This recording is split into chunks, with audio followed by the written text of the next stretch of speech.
What if an entire world didn't end with a single explosion, but with silence? Imagine cities that once echoed with voices, markets that bustled with life, and temples that stood for thousands of years only to fall quiet almost overnight. Across the ancient world, powerful civilizations vanished, kingdoms collapsed, and entire cultures disappeared, leaving behind only ruins, myths, and unanswered questions. Was it war, climate change, disease, or something even more mysterious? Tonight we're uncovering the forgotten chain of events that turned thriving civilizations into silent echoes of the past. Before we begin, if you enjoy exploring humanity's greatest mysteries, don't forget to like this video, subscribe to the channel, and turn on notifications so you never miss our next journey into history's deepest secrets. Now dim the lights, settle in, and let's travel back to the night the ancient world fell silent. The last lamps burn low above the harbour, and beyond them the sea lies black and restless, carrying no promise of safety. A watcher on a mud brick wall can still see the old world in fragments, a line of storage jars stacked near the quay, the pale ribs of ships pulled up beyond the tide, the roofs of houses pressed close together beneath the dark and farther inland, the dim outline of fields that should have been heavy with grain. Somewhere behind the wall, a scribe may still be counting rations by lamplight, pressing signs into damp clay, as if order can survive by being written down.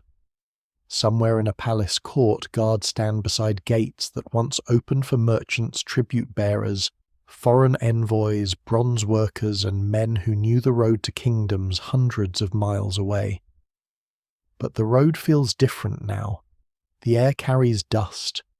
The granaries are watched more closely. The messengers arrive late or not at all. The old rhythm has begun to fail.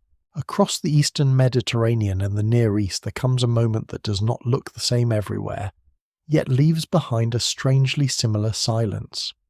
Palaces burn, cities shrink, trade routes falter, royal archives end abruptly, great names vanish from the records.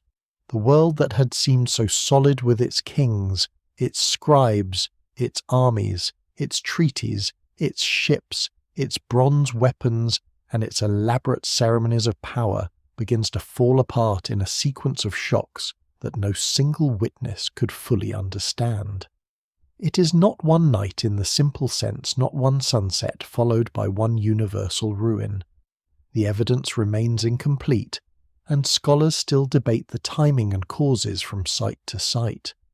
Yet when the ruins are read together, when the burned tablets, abandoned citadels, famine letters, broken trade links, and empty administrative centres are placed side by side, the collapse feels like a long night spreading over the ancient world. This is the mystery at the centre of the story, not merely that cities were destroyed because cities had been destroyed before, and not merely that kingdoms fell, because power had always risen and fallen. The deeper mystery is that an entire system of connected civilizations seems to have lost its voice. The Bronze Age world of the late second millennium before the Common Era is not primitive, isolated, or simple. It is a world of diplomats and accountants, ship captains and metal workers, palace overseers and professional soldiers. It stretches from Mycenaean Greece across the Aegean Islands to western Anatolia, from the Hittite heartland down through the Levant across Cyprus and into Egypt, with contacts reaching farther still. Gifts move between courts. Tin and copper move along difficult routes to become bronze. Grain moves where harvests fail. Textiles, oil, timber, ivory, glass, silver, and precious objects pass through hands that understand both profit and obligation. The great powers know one another, they write to one another, they threaten, flatter, marry, bargain, and complain. Their world is wide, busy, and impressively organized. Before we go deeper, take a moment to like the video and subscribe if this is the kind of history and mystery you enjoy. Then imagine that network under pressure. Imagine ships no longer arriving on schedule, not because the sea has disappeared, but because some port has burned, some crew has fled, some ruler can no longer guarantee safe passage, or some distant supplier has nothing left to send. Imagine a palace that depends on lists, deliveries, quotas and commands, discovering that the countryside does not obey paper. Imagine a king who has bronze weapons but not enough food walls, but not enough loyalty treaties, but not enough time. Ancient power is often made to look eternal in stone reliefs and royal inscriptions, yet much of it rests on fragile movement, the movement of grain metal, labour messages, taxes, soldiers and belief. When movement slows, authority begins to look heavier than it really is. The night the ancient world falls silent is therefore not only a scene of flame, it is also a scene of waiting. A port waits for ships from Cyprus, a palace waits for copper, a town waits for grain, a garrison waits for orders, a scribe waits for the next name to enter into the account, and the name never comes. In some places, destruction arrives violently, leaving blackened rooms and fallen walls. In others, life simply withdraws. The elite buildings are abandoned. The administrative script disappears. Imported pottery becomes scarce. Local communities continue, but they continue in smaller, quieter ways, without the grand architecture of the old order above them. What survives in the record suggests not an instant disappearance of people, but the unravelling of the systems that once made those people visible to history. That is one of the strangest parts of the collapse. When palaces stand, they produce records. They demand taxes, store goods, issue rations, employ scribes, seal jars and mark property. They leave behind evidence because they are hungry machines of administration. When palaces fall, ordinary people may still plant herd cook, bury their dead repair walls and tell stories beside hearths, but they leave fewer written traces. History does not only lose buildings, it loses paperwork. It loses the voices of officials, the lists of workers, the inventories of bronze, the complaints from distant governors, the formal messages that make a world legible. Silence enters not because no one is alive, but because the systems that recorded life have broken. In the darkness before collapse, the signs are not always dramatic. A drought does not announce itself with a single thunderclap. It appears in thinner harvests, lower stores, harder choices, animals driven farther for pasture fields abandoned at the edge, and families weighing whether to stay or move. Trade failure does not begin as a historical event. It begins as a missing shipment, a delayed caravan, a harbour with fewer sails, a craftsman without the right metal, a ruler unable to reward followers as before. Political weakness begins as hesitation, then rumour, then refusal. A palace guard may still stand at the gate, while the authority behind him is already hollowing out. And still the ancient world does not collapse because people are foolish, or because they fail to see danger. They build walls, they send urgent letters, they move food, they strengthen coastal defences, they make appeals to allies, they fight, they adapt. In some places they survive for generations after others fall. Egypt battered and strained does not vanish. Some cities in the Levant endure change hands or recover. Communities in Anatolia and Syria reshape themselves into smaller kingdoms. Cyprus remains important in new ways. Greece does not empty though its palace world breaks apart. No single explanation fully accounts for this uneven pattern. The old world is not struck by one hammer. It is pulled apart by many hands. Environmental stress, internal unrest, migration, war trade, disruption, political fragility, and perhaps earthquakes or disease in certain places. Each factor alone may be survivable. Together they become something more dangerous. The result is a silence that later ages will struggle to hear correctly. For a long time, the end of the Bronze Age can seem like a curtain dropping. Before it, there are great palaces, international diplomacy, rich tombs, monumental gates, painted walls, and archives. After it, in many regions, the record becomes thinner, poorer, more local, and harder to read. Yet the silence is not emptiness. It is a change in volume. Beneath it are people adjusting to a world without the old guarantees. Farmers still watch the sky. Sailors still read the coast. Smiths still work metal though supplies change. Children still grow up among stories of places their elders remember differently. The grand age of palace kings fades, but human life continues among the ruins, practical, anxious, inventive, and stubborn. So the story begins at the edge of that darkness, with the old world still visible enough to recognize and fragile enough to lose. The lamps in the harbour have not gone out yet. The scribe's tablet is still damp. The palace storerooms still smell of oil grain, wood, and clay. Somewhere a ship is expected from across the sea. Somewhere a king believes the walls will hold. Somewhere families sleep without knowing that later centuries will look back on their time as the moment an age ended. The silence has not fully arrived. It is gathering in the spaces between messages, in the dust over the roads, in the empty places on the horizon, where sails used to appear. The world that begins to tremble is not a collection of lonely kingdoms staring across empty space.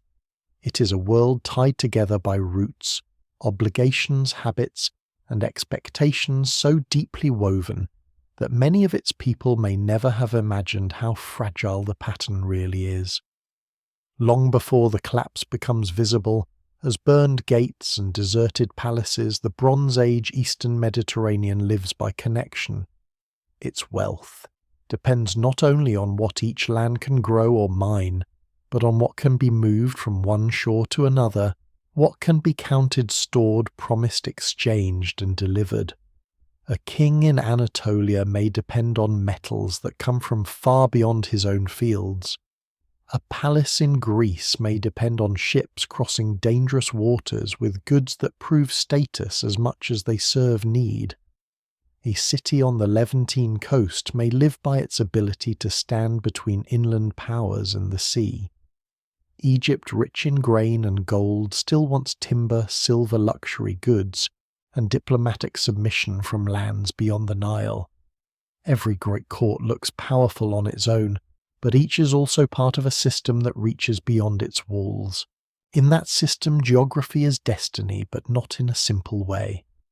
The Aegean is broken into islands, channels, headlands, and narrow crossings, turning the sea into both barrier and road. Cyprus sits like a crucial hinge between Anatolia, the Levant, and Egypt, famous for copper, and positioned where ships can connect multiple worlds. The Levantine coast becomes a chain of ports and city-states, each with its own local ambitions, but also with larger powers pressing from behind or above. Inland, the Hittite Empire controls much of Anatolia through roads, vassal rulers, fortresses, and a political structure that must hold together mountains, plateaus, rival dynasties, and borderlands. Farther south, Egypt's power follows the Nile, but its reach extends outward through campaigns, garrisons, trade, tribute, and diplomacy. Mycenaean Greece, with its palatial centres, rising from rugged landscapes, enters this wider world by sea, sending pottery, receiving goods, and participating in the language of prestige that binds elites across distance. The surprising detail is how recognizable some of this world's behavior feels. Kings write like relatives, rivals, creditors, and offended business partners all at once. They exchange gifts but call them signs of brotherhood, even when everyone understands the politics beneath the courtesy. They arrange marriages, complain about the quality of shipments, ask for specialists, demand missing goods, and measure respect through the weight of gold, the rarity of objects, and the proper treatment of messengers. The letters that survive from the Late Bronze Age do not show a silent, mysterious world sealed behind myth. They show officials irritated by delays, rulers sensitive to insult, and courts carefully performing equality or hierarchy depending on who is writing to whom. What survives in the record suggests a world that is formal, practical, proud, and intensely aware of rank. The engine beneath much of this connection is bronze. Bronze gives the age its name, but bronze is not a simple local material in many regions. It requires copper and tin, and while copper is available in important places such as Cyprus, tin is far more difficult to source and often travels through long, uncertain networks. This means that weapons, tools, elite goods, and symbols of power depend on chains of supply that may stretch across deserts, mountain seas, and many political borders. A sword in a palace storeroom is not only an object, it is evidence that miners, traders, sailors, guards, scribes, and rulers have all done their part. If any part of the chain weakens, the consequences move outward. A smith without metal is not just a craftsman in trouble. He's a sign that armies, workshops, and prestige economies may soon feel the same strain. The palace stands at the center of this world because it organizes movement. In many Bronze Age societies, the palace is not merely a royal residence. It is a storage center, administrative office, ritual stage, workshop, supervisor, food distributor, military organizer, and symbol of cosmic order. Goods flow inward from fields, herds, villages, mines, and dependent communities. They are measured, sealed, recorded, redistributed, consumed, offered, stored, or transformed into objects of value. Scribes track what enters and what leaves. Officials assign labor. Craftsmen produce goods for elites and perhaps for exchange. Farmers may experience the palace not as a shining monument, but as a demand, a place that takes grain animals, textiles, time, and obedience. The palace makes the world legible to power, and in return it claims to provide protection, order, feasts, work, and access to divine favor. Yet the same structure that creates strength also creates vulnerability. A small village can endure disruption by shrinking its expectations, relying on kin-changing crops, moving herds, or abandoning marginal fields. A palace cannot easily become small. It has guards to feed specialists, to support officials, to reward rituals, to perform buildings, to maintain, and allies to impress. It depends on surplus, and surplus depends on predictable collection. It depends on authority, and authority depends on belief as well as force. It depends on trade, and trade depends on safe routes. The more elaborate the system becomes, the more it can achieve in good times, and the more exposed it becomes when several pressures arrive together.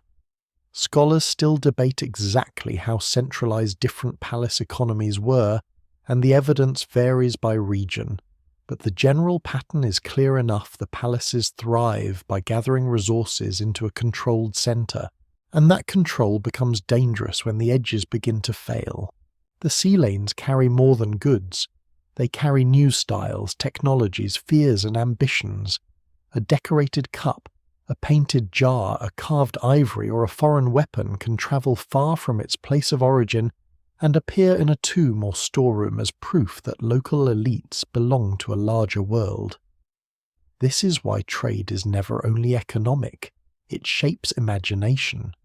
A ruler who receives foreign luxury goods can show that he is not merely a local strongman, but a participant in an international order. A court that hosts envoys can stage itself as equal to distant powers. A coastal city that handles ships becomes a gateway to wealth and danger alike. In peaceful times, connection brings prestige. In unstable times, it brings rumor raiders, refugees, shortages, and wars that begin somewhere else but arrive by sail. Along the roads and coast, countless people live beneath the level of royal inscriptions. Sailors know harbours by smell, wind, and rock. Donkey caravans move inland with loads that seem small compared with palace boasts, but matter deeply to the people waiting for them. Potters copy foreign shapes. Metalworkers melt, repair, and recast old objects.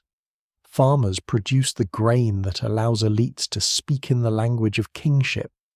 Women spin and weave textiles that may become tribute ration, household necessity, or palace wealth. Herdsmen move animals across fragile landscapes. Labourers build walls whose stones later archaeologists will measure while their own names disappear. The connected world is not made only by kings, it is made by hands that history rarely records. That is why the coming silence will be so profound. When this web breaks, it does not break in one place only. A failed harvest in one region may increase demand elsewhere. A war may close a route and create shortages far beyond the battlefield. A port's destruction may cut off materials that inland workshops need. A palace's fall may remove the very administration that once organized production, leaving skilled people alive but unsupported. A frightened ruler may hoard resources, weakening the trust of dependents. A hungry population may move, and movement can unsettle lands already under strain. No single thread explains the whole tapestry, but when enough threads snap, the pattern becomes impossible to maintain. For now, though, the Bronze Age world still shines. Its ships still cross the water. Its scribes still press signs into clay. Its kings still address one another as great powers. Its storehouses still hold oil-grain weapons, cloth and ceremonial goods. Its roads still carry messengers, and its ports still listen for the scrape of hulls against shore. The silence has not yet taken the system. It waits inside the system's own complexity, hidden beneath the confidence of walls, seals, tablets, and royal names. At the height of the palace, world power knows how to make itself visible. It rises in gateways, courtyards, storerooms, painted walls, stairways, tablets, seals, weapons, processions, and carefully controlled spaces where ordinary life is transformed into order. A visitor approaching a Mycenaean citadel sees stonework that seems almost too heavy for human hands, great blocks fitted into defensive walls that later generations will imagine as the work of giants. A messenger arriving in the Hittite capital of Hattusir passes through a landscape of gates, temples, official buildings and archives where imperial authority is written, not only in stone but in thousands of clay tablets. A ship nearing a Levantine port sees warehouses, docks, merchants and officials ready to measure cargo and convert distance into wealth. In Egypt, royal power moves through temples, inscriptions, granaries, and the long administrative memory of a kingdom that has survived crises before and expects to survive them again. The late Bronze Age does not feel weak to those standing inside its great centres. It feels organised, ancient, and difficult to imagine without. The palace is a machine of confidence. It gathers the scattered labour of fields, workshops, herds, mines, and households into one commanding image. Its storerooms are not merely practical, they are political.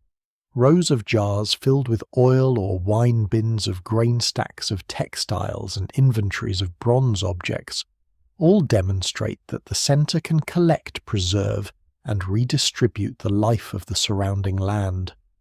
The sealed jar, the counted ration, and the assigned worker are small details, but together they reveal the logic of the age. Nothing important is meant to move unseen. Goods are marked, labour is recorded, authority leaves impressions in clay. The evidence remains incomplete because not every society records itself in the same way, and not every archive survives. Yet the surviving tablets from places such as Mycenaean palaces and Hittite centres show how deeply administration reaches into the daily work of the elite world. In Mycenaean Greece, palace centres such as Pylos Mycenae, Tiryns, and Thebes belong to a landscape of fortified hills, roads, tombs, workshops, and territories managed by officials. Their world is remembered partly through later Greek myth, but the archaeological record is stranger and more grounded than legend.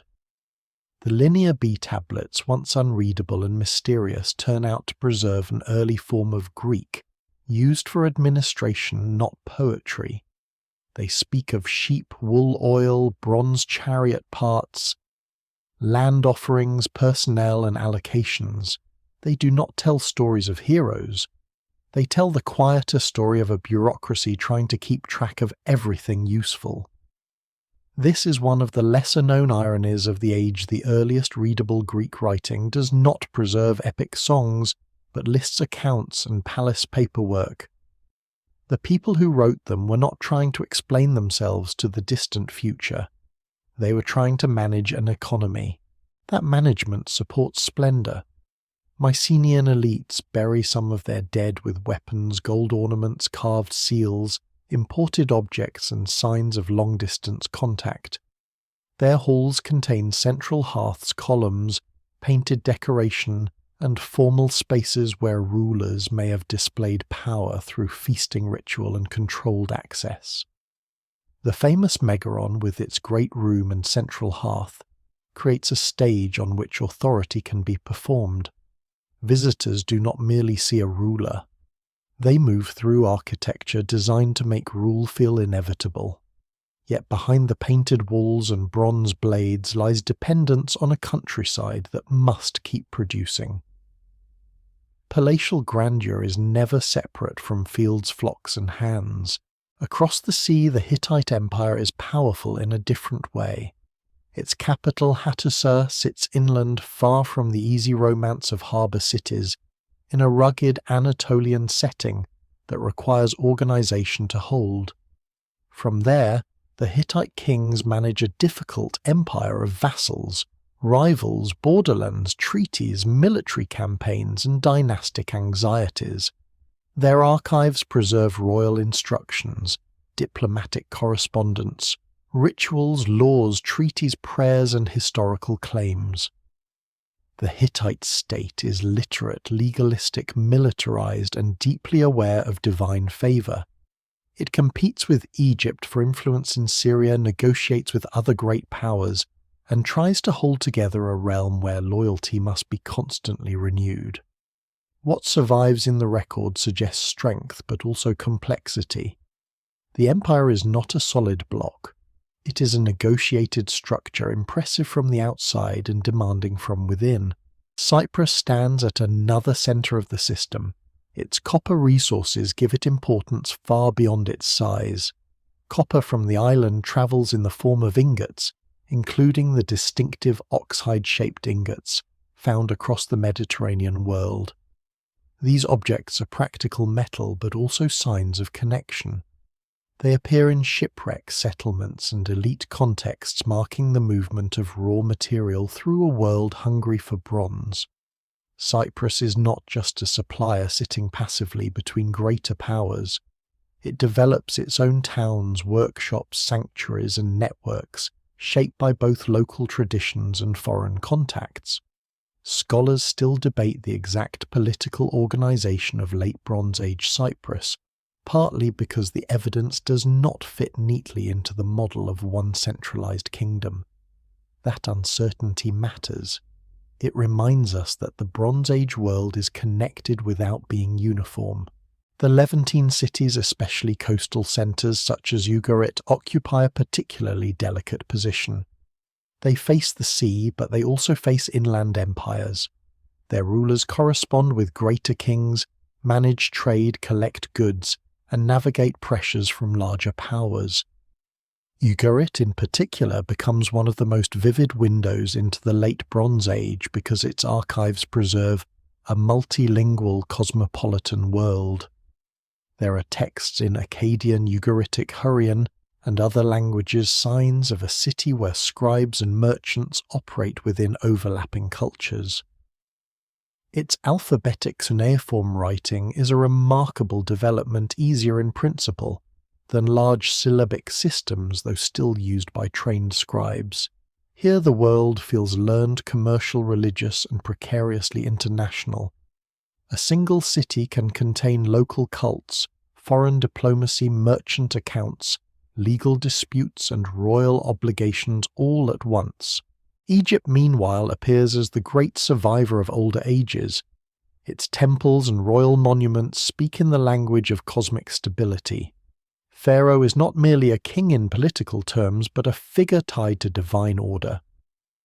The Nile, flood, the temple, economy, scribble, administration, military campaigns, and monumental art all reinforce the impression of a civilization built to outlast human uncertainty. Yet even Egypt depends on the wider world more than its ideology admits. It needs timber from the Levant, metals from abroad, and political control or influence in neighbouring regions to maintain its prestige. Its wealth is immense, but wealth does not remove vulnerability. It can attract enemies, support bureaucracy, and create expectations that become harder to satisfy in times of stress. What unites these different regions is not sameness, but rhythm. Everywhere elites know how to convert resources into display. They know the value of exotic goods, formal ceremonies, scribes, seals, controlled storage, and inherited legitimacy. A painted wall in a palace, a treaty tablet in an archive, a bronze sword in a storeroom, and a gold cup in a tomb, all belong to the same wider grammar of power. They say that the world is ordered, that rank is visible, that the centre holds, and that distant places can be drawn into local authority. The palace world is therefore beautiful, impressive, and deeply artificial. It depends on constant maintenance. Every harvest must be gathered again. Every official must obey again. Every route must remain open again. Every dependent community must accept the centre's claim again. This is the hidden tension beneath the peak. The late Bronze Age palace world is not falling because it has failed to become complex. It is vulnerable because it has become complex. Its greatness creates needs that simpler societies do not have. Its ceremonies require surplus. Its armies require supply. Its scribes require institutions. Its workshops require materials. Its diplomacy requires credibility. Its kings require the appearance of control, even when control is slipping. At its height, the system gleams with confidence, but that confidence is built from moving parts. And in the dark, beyond the palace gates, beyond the torchlight, beyond the sound of scribes pressing signs into clay, those parts have already begun to strain. The first warnings do not arrive as one clear announcement. They appear in fragments scattered across clay tablets, burned rooms, defensive walls, hurried repairs, changing settlement patterns, and the uneasy tone of messages sent by people who still believe the system can be saved. This is one of the difficulties of reading collapse from thousands of years away. Archaeology rarely preserves fear in its first moment. It preserves the jar left behind the wall, thickened the field, abandoned the tablet baked accidentally in a fire, the shipwreck lying on the seabed with cargo that never reached its destination. The warning signs have to be gathered carefully, and even then the evidence remains incomplete. Yet, enough traces survive to suggest that before the old palace world fell silent, it had already begun to sound strained. In the archives of the late Bronze Age, the language of crisis is often practical rather than dramatic. Officials worry about grain ships, enemies missing troops, delayed supplies, or vulnerable towns.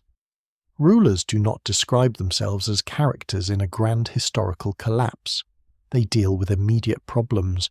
A king asks for help. A governor reports danger. A city seeks grain. A coastal ruler watches the sea with concern.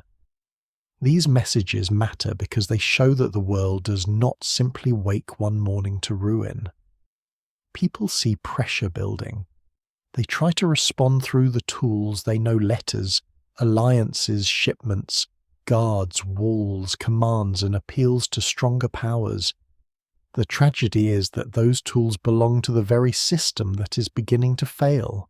At Ugarit, one of the richest windows into the final years of the Bronze Age, the evidence is especially haunting, because the city's archives stop so abruptly.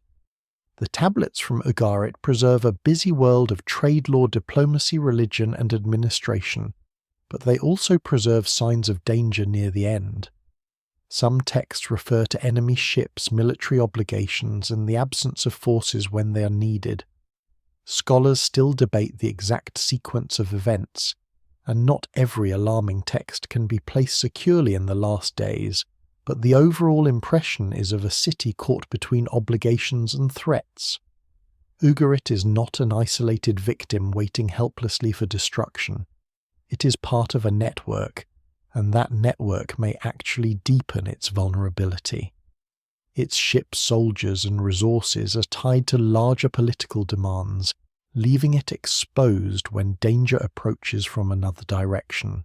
A lesser known but revealing detail is that crisis can appear not only in what texts say, but in where tablets are found.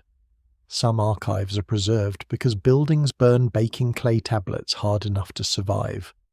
Without the fire, many of those documents might have dissolved back into earth. The very catastrophe that destroys a palace or city sometimes creates the archive by accident. This means the final words of a bureaucratic world often survive not because someone meant to preserve them, but because destruction turned soft clay into durable evidence. The silence of the Bronze Age is therefore full of cruel accidents. Fire erases lives but saves paperwork. Ruin becomes the reason memory survives at all.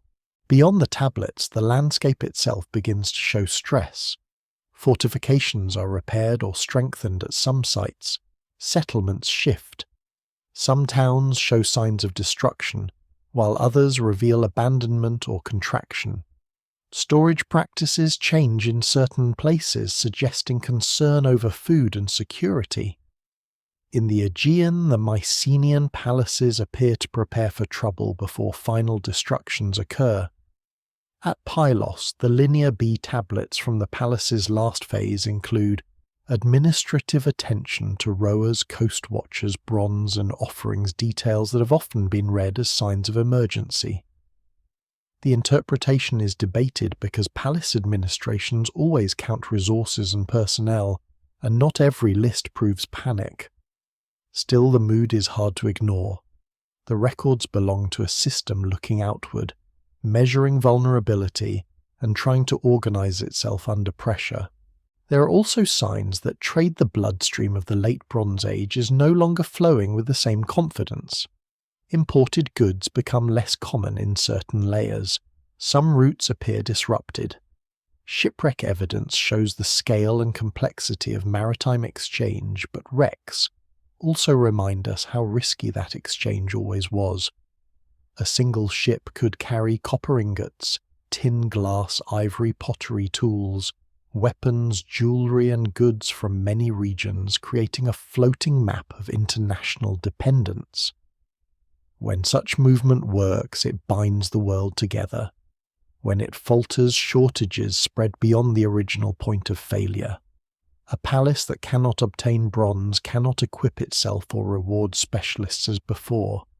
A port that loses traffic loses wealth, news, and leverage.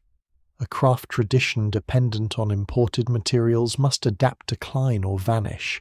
The warning signs are not limited to warfare. In some places, environmental stress may already be pressing against the human system.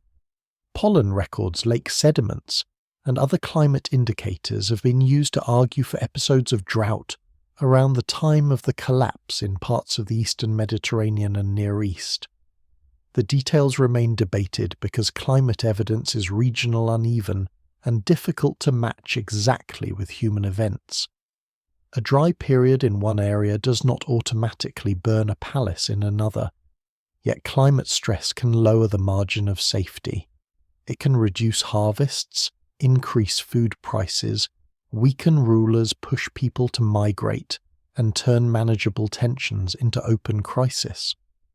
Drought does not need to explain everything in order to matter. It only has to arrive when political systems are already brittle. The records of great powers also reveal a world accustomed to dependency. Vassal kingdoms rely on overlords for protection but may resent their demands. Overlords rely on vassals for troops, goods, and loyalty, but cannot always enforce obedience at a distance. Coastal cities rely on trade but are exposed to raiding. Inland capitals rely on routes that can be interrupted by rebellion, famine, or hostile neighbours. Even diplomatic friendship has limits. A king may call another ruler brother, but brotherhood does not guarantee grain when granaries are empty or troops when borders are threatened. The formal language of international order continues, but beneath it lies a harsher truth: every participant is calculating survival. What makes these warning signs so unsettling is their familiarity. Systems rarely collapse only when danger appears. They collapse when danger meets overconfidence, rigidity, exhaustion, and cascading failure.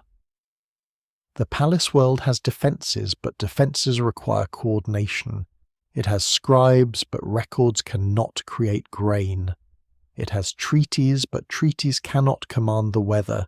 It has prestige, but prestige cannot feed soldiers indefinitely. It has walls, but walls protect only what can still be supplied behind them. The late Bronze Age warning signs show societies responding, not sleeping. But their responses may be too local, too late, too dependent on institutions already weakened by the crisis. By the time fire appears in the archaeological layers, the deeper collapse may already have begun. A burned palace is dramatic, but it is often the final visible moment of a longer unravelling. Before the flames there are missed shipments, hungry fields, frightened coastlines, restless dependents, failing routes, and rulers trying to hold together an order that needs everything to keep moving. The ancient world has not yet fallen silent, but its messages are growing shorter, sharper, and more anxious. The lamps still burn in the courts and harbours. The scribes still write. The walls still stand. Yet in the record that survives, the old confidence has begun to crack, and through those cracks comes the first cold air of the long night ahead. The fields are where the silence begins to take hold most quietly. Long before a palace gate burns or a royal archive stops, the land may begin giving less than it once gave. A farmer does not need a court astronomer to know when the season feels wrong. He sees it in soil that hardens too soon, in seed that waits beneath a sky without rain, in barley heads that form thin and light, in animals driven farther from home because nearby grazing has failed. He sees it in the granary where the level drops faster than it should. He sees it in the faces of those who come asking for grain before the next harvest has even been promised. Climate stress is not as theatrical as invasion, but it reaches deeper. It enters the body. It shortens tempers, weakens loyalty, empties storehouses, and turns distance into danger. In the late Bronze Age, Eastern Mediterranean food security depends on a balance that is easier to disturb than palace art suggests. Some regions are naturally fertile, especially river valleys and well-watered plains, but many communities live close to environmental limits. Rainfall varies. Hillsides can be productive in good years and unforgiving in dry ones. Marginal fields may be cultivated when population rises, or palace demands increase, but those same fields are the first to fail when rainfall declines. A palace can command labour collect grain and store surplus, yet it cannot force the clouds to return. When dry years come one after another, administration can delay disaster, but it can also intensify it by taking too much from villages that need reserves to survive. Modern scientific studies have suggested that parts of the Eastern Mediterranean experience drought or arid conditions around the period of the Bronze Age collapse. Researchers examine pollen lake cores, marine sediments, tree ring patterns and other environmental evidence to reconstruct ancient climate, though the picture is not simple or uniform. Some records point toward drying in areas connected to the crisis. Others are harder to interpret or show regional variation. Scholars still debate the exact timing, severity, and geographical reach of these climatic shifts. That uncertainty is important because climate should not be turned into a single magic key. No single explanation fully accounts for the collapse. Still, a drought does not need to strike every land equally to reshape an interconnected world.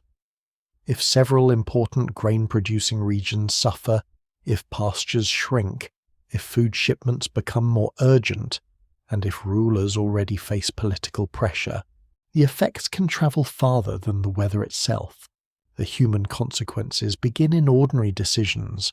A household eats seed grain meant for planting because hunger is immediate and the future is distant. A family sells animals that would have sustained them through later seasons. A village sends young men away to seek work, food, or service in an armed group. Pastoralists move herds into lands where farmers already feel strained. Local officials press for delivery of quotas even when harvests are poor because the palace above them expects its share. Resentment gathers around storehouses. The centre may appear wealthy because it still has grain, but that grain may represent the last reserves of many smaller lives.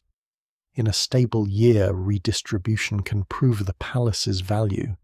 In a famine year, the same system can make the palace look like a mouth that eats before everyone else. There are hints in late Bronze Age correspondence that food shortage becomes a serious diplomatic matter. Grain is not merely a local crop, it is a political instrument. Egypt, with the Nile's agricultural wealth, can send grain beyond its borders, and such shipments can sustain allies, vassals, or desperate cities.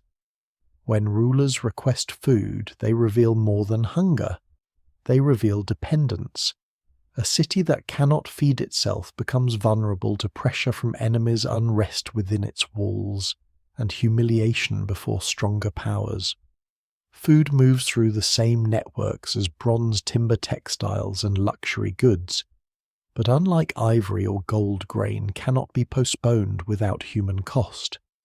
A missing luxury shipment insults a king. A missing grain shipment kills people. Drought also changes the meaning of movement. In normal times, migration may be seasonal, commercial, or strategic. People travel for work, marriage, trade service, or opportunity. Under environmental stress, movement becomes survival. Families leave failing fields. Herders search for pasture. Displaced groups gather along roads, river valleys, and coastlines. Some may offer labour. Some may become soldiers. Some may join raiding groups. Some may try to enter lands already defended by anxious communities. The evidence rarely allows direct access to the motives of moving people, and it would be too simple to imagine one vast crowd pushed by one drought across the map. What survives in the record suggests a more complex pattern. Many local pressures producing many movements, some peaceful, some desperate, some violent, and some later remembered only through the fear of those who faced them. Food stress also weakens armies in ways that royal inscriptions rarely admit. Soldiers require rations, chariot horses require fodder, garrisons require supply lines. Bronze weapons and strong walls mean little if men are hungry, animals are thin, and roads are unsafe.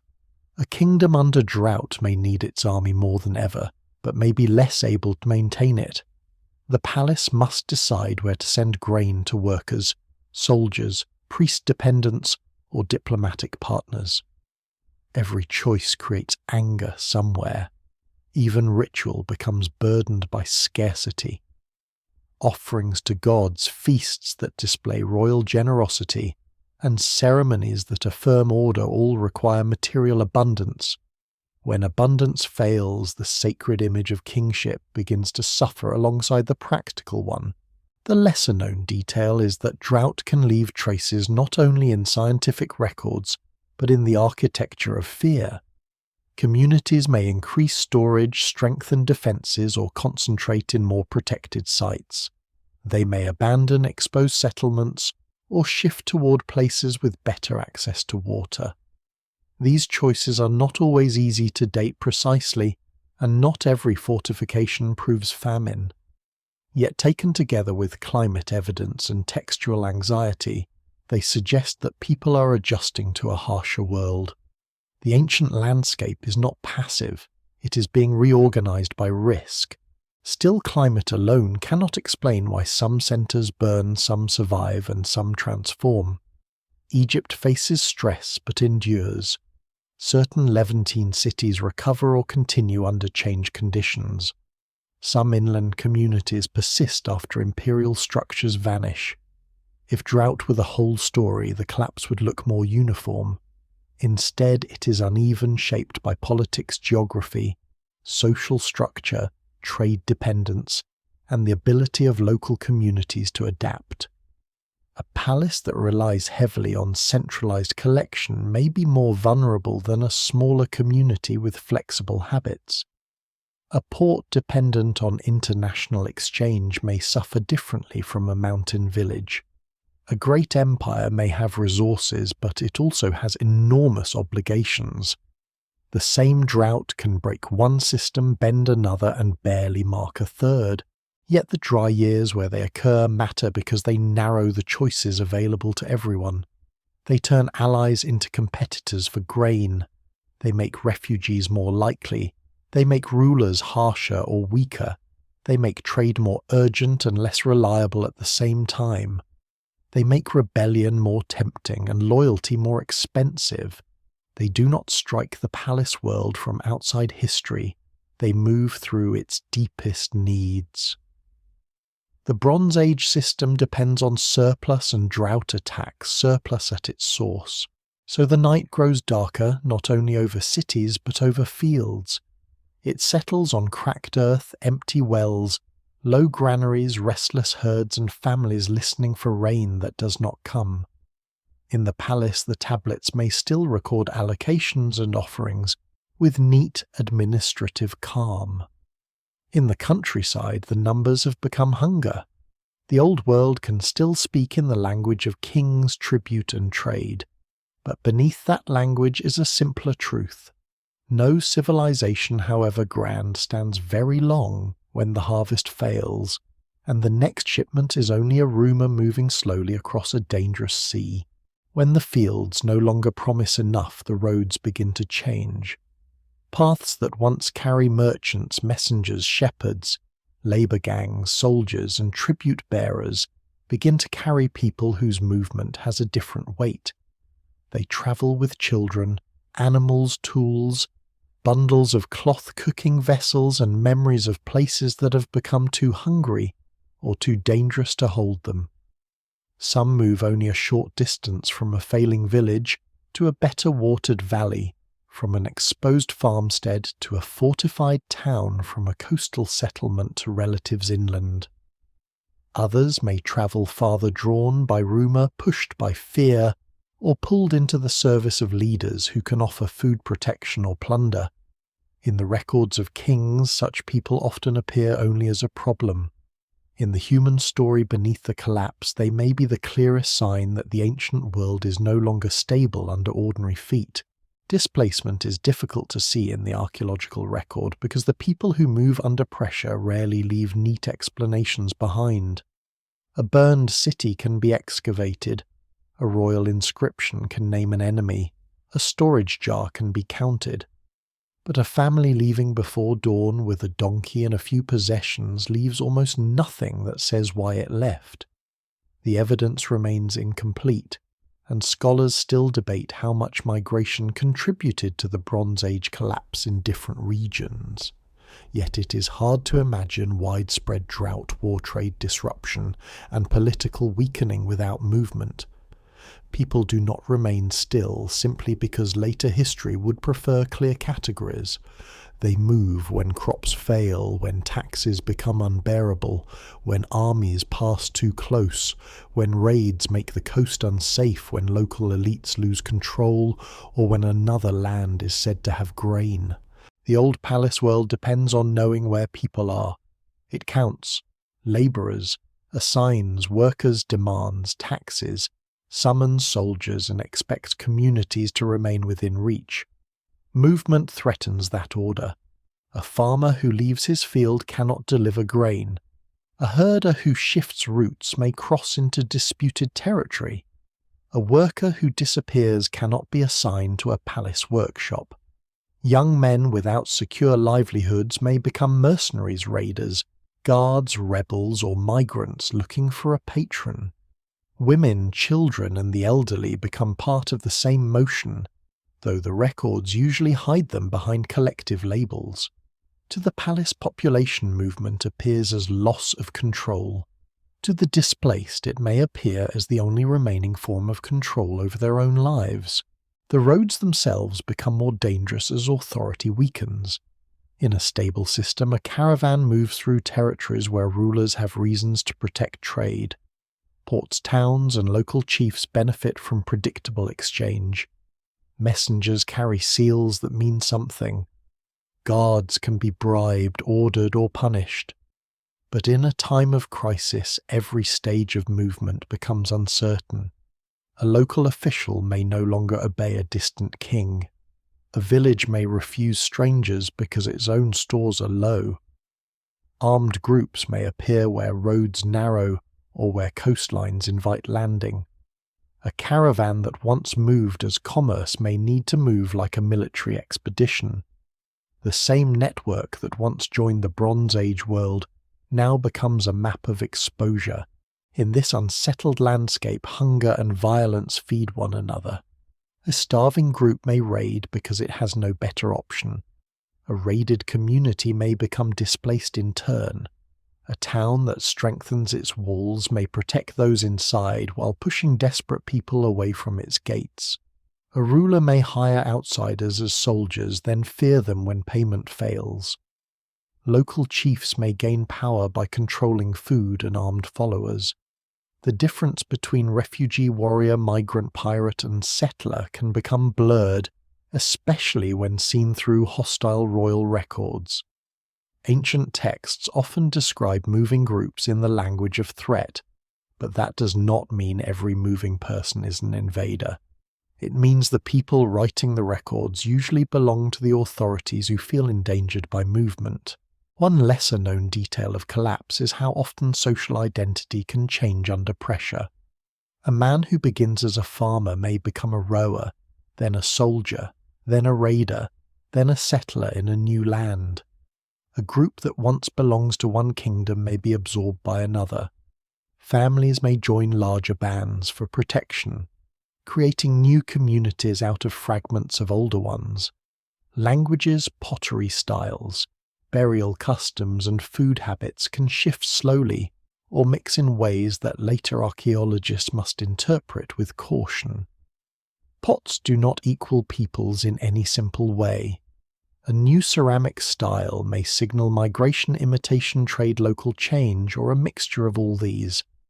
The evidence can suggest movement without allowing easy certainty about who moved, how many moved, or what they believe themselves to be.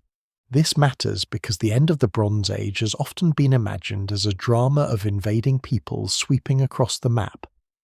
There is some evidence for conflict, destruction, and movement, and later sections of the story will have to face the famous problem of the Sea Peoples. But invasion alone is too narrow a frame for the human reality of the collapse.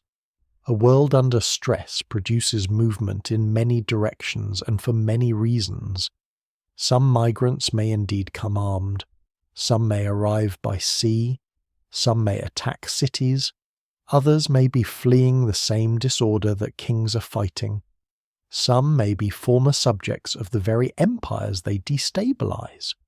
No single explanation fully accounts for the pattern, and the closer one looks, the more the clean lines between attacker and victim begin to blur. For ordinary families, the collapse is not experienced as a neat historical transition from Bronze Age to Iron Age. It is experienced as a sequence of immediate losses.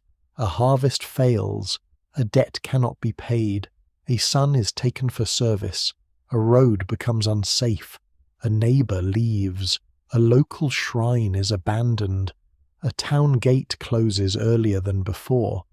A rumour spreads that ships have burned a coast farther south. Another rumour says grain can be found near a river valley. Another says the palace has fallen, or that the king has called all available men, or that the gods are angry, or that the enemy has already passed the hills. In such conditions, rumour becomes a form of weather. It moves ahead of events, shaping decisions before facts can arrive. The palace response may make things worse. Authorities under pressure often demand more, not less. They call up troops, requisition grain, tighten control, punish disobedience, and try to preserve the centre even when the edges are suffering. From the palace view, this is necessary. Without grain, soldiers cannot defend the land. Without soldiers, fields and cities are exposed. Without labour, walls and ships cannot be prepared. But from the village view, every additional demand may feel like proof that the centre is taking life without returning security. Loyalty becomes a calculation. If the palace can no longer protect, feed, or reward, its sacred image weakens. The king may still bear titles, but titles do not stop hunger at the door. Archaeology sometimes catches this shift in the movement from grand centres to smaller, more defensible or more local forms of life.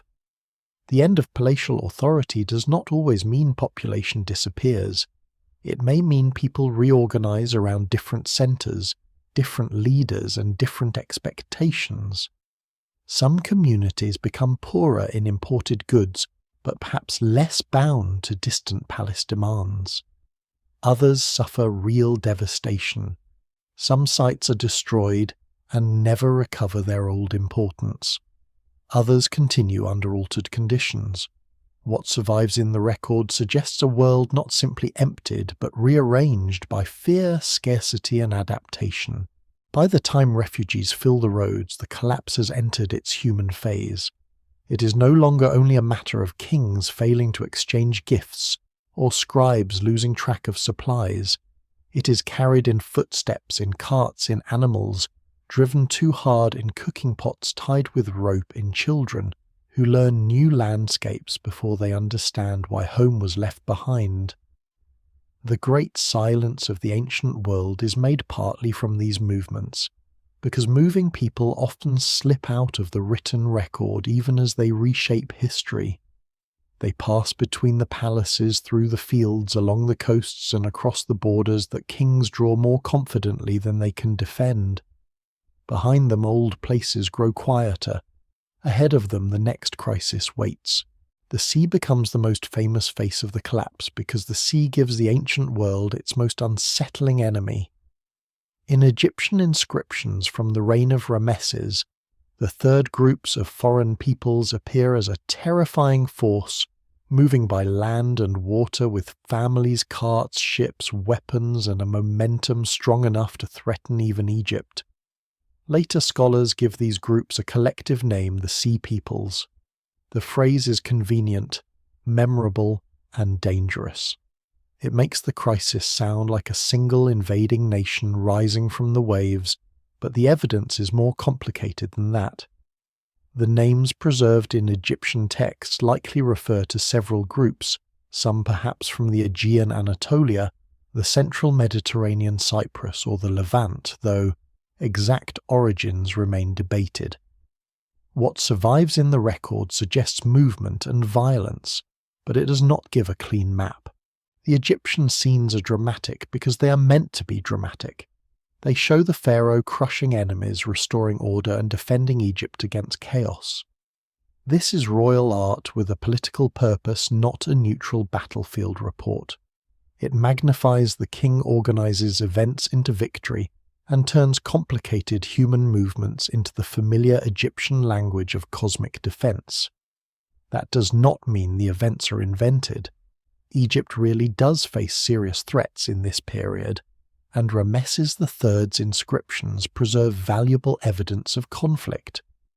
But the evidence must be read with caution. Royal monuments rarely admit weakness except as a way to make victory look greater.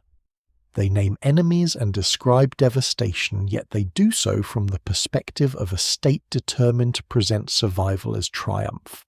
The groups listed in Egyptian records include names such as the Peliset Cheka Shekelesh, Denian Weshesh, and others in different contexts. Some names may correspond to peoples known from elsewhere, but many identifications remain uncertain. The Peliset are often connected with the later Philistines of the southern Levant, and there is archaeological evidence in that region for new cultural patterns after the collapse, including distinctive pottery foodways and settlement changes. Yet even here caution is necessary. The emergence of Philistine culture is not simply the arrival of one pure foreign people intact from abroad. It appears to involve migration, local interaction, adaptation, and mixture. Ancient identity is rarely as tidy as modern labels make it seem. One of the most important things to understand is that the Sea Peoples may not have been only invaders. Some may have been displaced communities. Some may have been warriors attached to larger migrating groups. Some may have been pirates or raiders. Some may have been former mercenaries or allies of Bronze Age powers whose loyalties shifted when payment, food, or stability failed. Some may have moved with families, suggesting not merely military campaigns, but attempts to resettle. The Egyptian images of ox carts and households matter because they hint at a broader human movement, not just a raid. Scholars still debate how much weight to give these depictions, but they complicate the old idea of faceless barbarians descending suddenly on civilized lands. The Sea People's problem is also difficult because the phrase can hide other causes. If a city burns near the end of the Bronze Age, it is tempting to blame seaborne invaders. If trade collapses, it is tempting to imagine raiders cutting the routes. If palaces fall, it is tempting to place the Sea Peoples at every gate. But archaeology does not support such a simple pattern. Some destructions may be linked to warfare. Some may involve internal conflict. Some may result from local enemies, rebellions, accidents, earthquakes, or cascading instability. Some sites show abandonment without clear violence. No single explanation fully accounts for the evidence. The Sea Peoples are real enough as a historical problem, but they are not a magic answer that explains every ruin. Still, the fear of seaborne attack is easy to understand. The sea is a road without walls. A coast can be watched but not fully controlled. Ships can appear where armies are not expected. A harbour that once welcomed trade can suddenly receive danger. Coastal societies live with this double nature constantly. In prosperous times, the sea brings copper, tin, wine, oil, textiles, craftsmen, news, and prestige goods. In a crisis, it brings raiders, refugees, disease rumours, and armed strangers who may know the same routes as merchants. The very knowledge that sustains exchange can also sustain attack. A captain who once carried goods may know exactly where warehouses stand, which harbours are weak, and when winds favour arrival. Ugarit offers a haunting glimpse of this vulnerability. Near the end of the city's life, correspondence suggests concern over enemy ships and military absence. The details remain debated, and the surviving letters do not allow a complete reconstruction, but the image is hard to forget a rich coastal city tied to international politics, watching danger approach, while its forces may be elsewhere. Whether the attackers are the Sea Peoples in the Egyptian sense, local enemies, or part of a broader pattern of maritime violence, the result is the same in the archaeological record. The city is destroyed and never returns to its former importance, Its archives remain not as a planned library for future readers, but as the debris of a world interrupted. Egypt's confrontation with these groups becomes famous because Egypt survives and records the victory. Ramesses III presents himself as the defender who stops a great wave of destruction after other lands have supposedly fallen. His inscriptions claim that foreign lands were uprooted and that no land could stand before the invaders. This language has shaped modern imagination powerfully, but it is also royal rhetoric. Egypt may have faced a genuine coalition or several related threats, but the texts arrange events into a story that glorifies the king. What matters is not only whether every detail is literal. What matters is that Egypt, the greatest surviving recorder of the crisis, sees the movement of peoples as one of the defining dangers of the age. There is a lesser-known irony in this. The Sea Peoples are famous partly because Egypt writes about them, while many of the societies they may have helped destroy lose the ability to tell their side. The winners, or at least the survivors, name the crisis. The destroyed cities leave burnt layers. The migrants leave mixed material traces. The people who moved may have carried their own memories, but those memories do not survive in their own words. History therefore receives the Sea Peoples through the eyes of those who feared and defeated them, not through the voices of those who became them. The deeper truth may be that the Sea Peoples are not the cause of the collapse so much as one expression of it. A destabilized world produces mobile armed groups. Failed harvests, collapsing palaces, broken trade, and weakened borders create conditions in which movement becomes both necessary and dangerous. Raiding disrupts trade, which worsens shortages, which weakens states, which allows more raiding. Refugees strain neighbouring lands, which respond with force, which creates more refugees.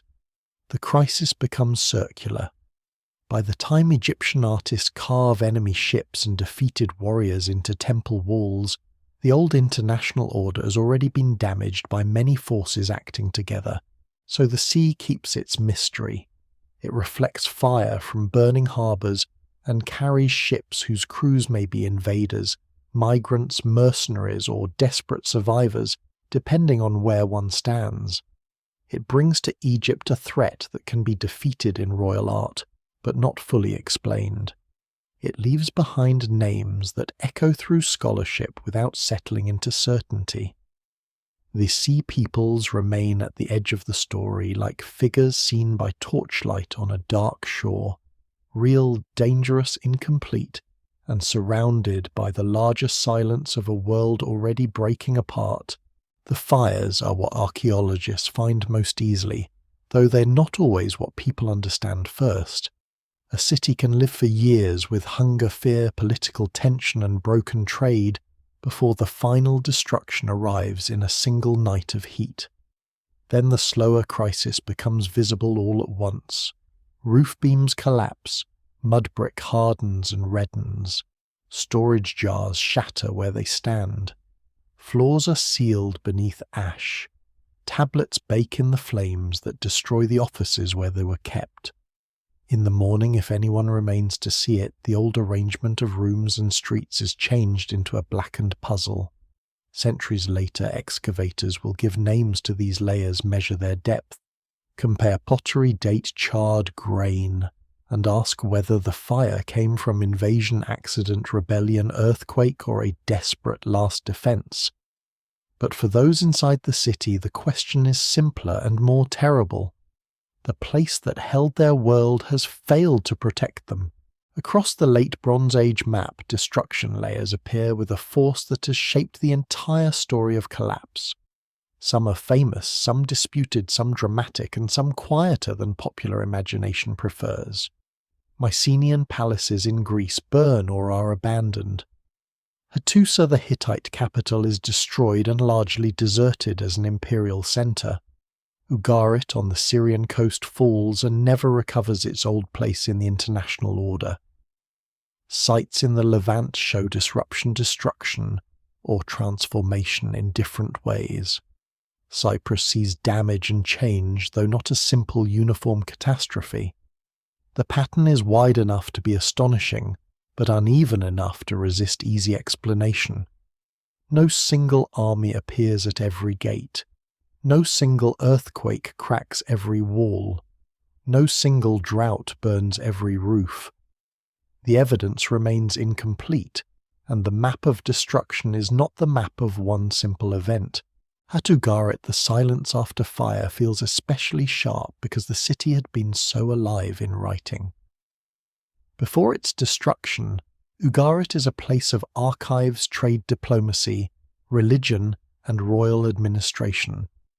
Its scribes write in multiple languages and scripts linking local life to a much larger world. Its harbour connects it to Cyprus, Egypt, the Hittite sphere, and the sea lanes beyond. Then the record stops. The destruction of Ugarit is not merely the loss of buildings, it is the closing of a window. Letters that once moved between kings and officials no longer continue into recovery. The city does not rebuild itself into the same kind of power. A place that had translated the noise of the Bronze Age world into clay becomes one of the clearest examples of that world's silence. The burned layer can tempt modern eyes into imagining a single night of massacre everywhere, but destruction is a more complicated language. Fire may come from attackers, but also from defenders, accidents, internal revolt, or buildings collapsing after seismic damage. A palace already abandoned may burn later. A town may be destroyed by local conflict unrelated to wider migration. A site may show destruction in one area and continuity in another. Even when violence is clear, the identity of the attackers may be unknown. Archaeology records effects more readily than motives. It can show that a gate burned, a wall fell, a body lay unburied, or valuables were left behind. It cannot always say who struck the first blow what they wanted, or whether the people who fled expected to return. Troy standing near the entrance to the Black Sea routes adds another layer of difficulty, because legend later gathers around it so powerfully. The archaeological site shows a long sequence of settlements, destructions, rebuildings, and transformations. One late Bronze Age destruction has often been linked in public imagination to the Trojan War tradition, though scholars debate how and whether the archaeological evidence relates to later Greek epic memory. The importance of Troy for this story is not that it proves a single heroic war as later poetry describes it. It is that Western Anatolia, like the Aegean and the Levant, belongs to a world of contested routes, rival powers, fortified centres, and unstable borders. The destruction or transformation of such places fits a landscape where local conflicts and wider collapse can overlap until they're almost impossible to separate. In Greece, the destruction of palatial centres leaves a different kind of scar. At Pylos, the palace burns, preserving Linear B tablets that belong to its final administrative days. The fire that ends the palace also preserves its voice, giving modern readers a last glimpse of rowers, bronze allocations, offerings, personnel, and officials before the system disappears. Mycenae and Tiryns also suffer destruction, though their later histories and local patterns are complex. The great citadels do not simply vanish in a puff of ash, but the palace system that made them powerful loses its coherence. The buildings can stand in ruined or altered form, and people can continue nearby, yet the administrative world behind them is gone. This is one of the central contradictions of collapse. The stones may survive longer than the society that gave them meaning. At Hattusa, the destruction of the Hittite capital has often been imagined as sudden imperial annihilation. The reality appears more complicated and in some ways stranger. There are signs that parts of the city may have been emptied or reorganized before its final burning, suggesting that the capital was not simply caught unaware at the height of normal life. The Hittite Empire's collapse involves political fragmentation pressure from enemies, possible, famine, internal weakness, and shifting regional power. When Hattusa falls silent as an imperial centre, the empire disappears from history in its old form, but Hittite traditions do not vanish entirely. Smaller successor kingdoms in northern Syria and southeastern Anatolia preserve elements of Hittite culture, language, iconography, and royal identity. Fire destroys the capital, but not every thread of the world it governed. The destruction layers also reveal what people leave behind when escape becomes urgent. Storage jars remain in place. Tools are dropped. Tablets are abandoned before they can be reused or erased. Precious goods may be hidden and never recovered, suggesting owners who intended to return but did not. In some places, bodies appear in destruction debris, though not as commonly as dramatic imagination might expect. Many people flee before the final burning or are taken away, absorbed, enslaved, resettled, or lost to the record.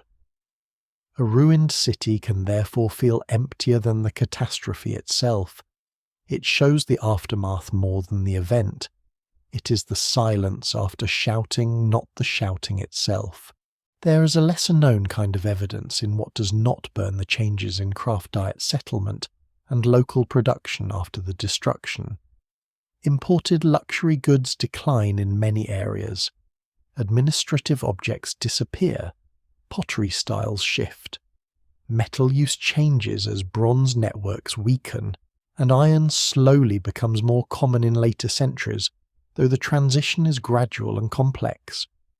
Communities become smaller or more dispersed in some regions, more fortified in others. The world after the fires is not blank.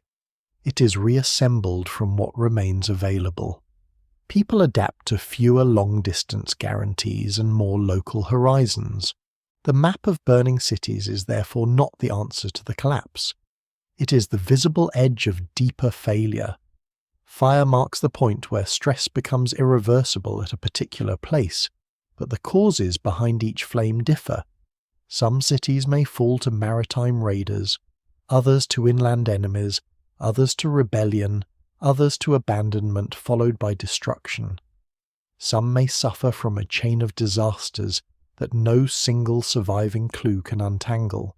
Scholars still debate site by site, layer by layer, date by date, because the ancient world did not leave one confession behind. And yet when the fires are placed together, they create a chilling pattern. The Bronze Age world that once glowed with palace hearths, harbour lamps, temple flames, and workshop furnaces begins to glow with a different light. It is the light of roofs, burning archives, hardening walls cracking, and old centres losing their power to gather people around them. The night has now reached the cities. It has moved from dry fields and dangerous roads to the rooms where kings stored wealth and scribes stored memory. In the ashes, history finds both destruction and preservation, both loss and evidence. The flames consume the palace world, and in doing so they leave just enough behind for later ages to know that something vast has gone quiet. In the highlands of central Anatolia, the silence gathers around one of the most formidable capitals of the late Bronze Age. Hattusa does not look like a place that should vanish easily. Its walls stretch across a rugged landscape of ridges, slopes, gates, towers, temples, storehouses, and official spaces shaped by centuries of imperial ambition. Stone lions guard entrances. Massive defences follow the land's difficult contours. The city stands inland away from the restless coasts, and its power reaches outward through treaties, vassal kingdoms, military campaigns, marriage alliances, and royal commands. From this place, Hittite kings once contend with Egypt, negotiate with Babylon, and Assyria dominate much of Anatolia and bind northern Syria into an imperial order. Yet by the end of the Bronze Age, the great capital is no longer the heart of a living empire. The voice of Hattusa fades, and the Hittite world breaks into pieces. The fall of the Hittite Empire is unsettling because it is both dramatic and strangely elusive. There is destruction at Hattusa, but there are also signs that the city may not have been simply overwhelmed while fully occupied in ordinary fashion.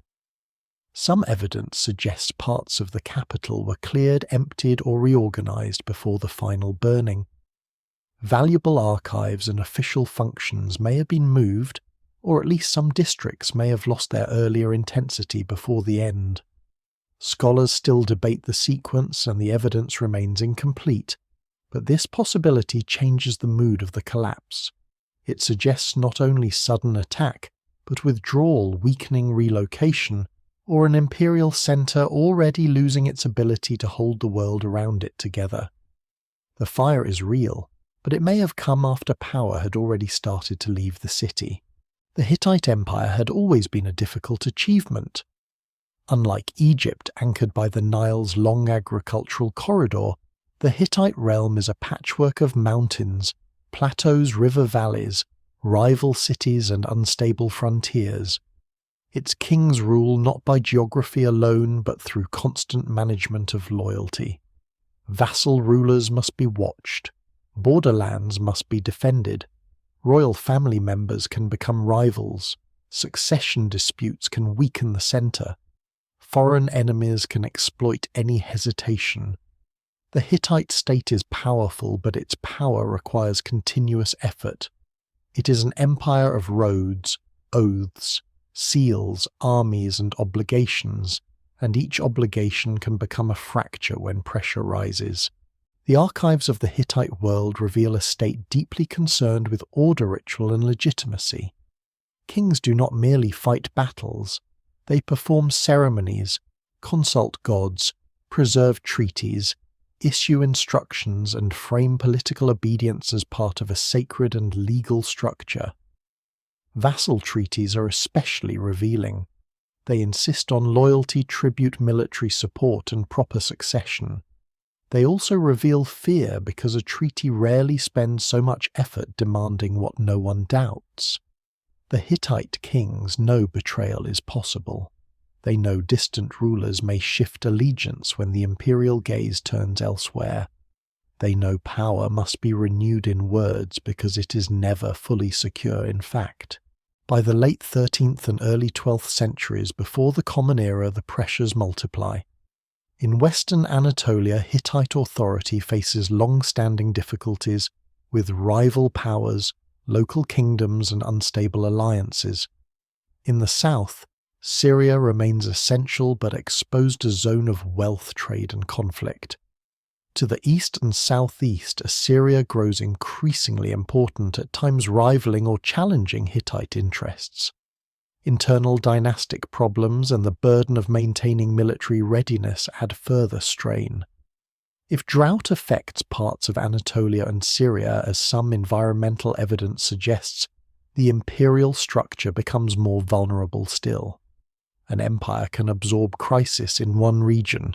It struggles when many regions demand attention at once. Food may have been one of the empire's quiet enemies.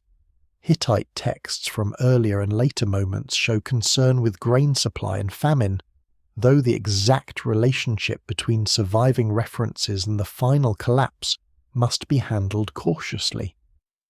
A capital like Hattusa depends on provisioning from surrounding lands and broader administrative networks. It is not enough for the king to possess walls and authority. The city must be fed, armies must be supplied, officials must be maintained, rituals must continue. If harvests decline or routes become unsafe, the imperial centre becomes expensive to sustain. The grandeur of Hattusa turns into a burden. Stone walls protect the city, but they also enclose mouths that must eat. The Hittite collapse is not simply the story of one capital burning. It is the disappearance of a political language. For generations, the Hittite great king has stood among the major rulers of the known world. He writes to Egypt. He commands vassals. He treats with other kings as a peer in the international order. Then that voice stops.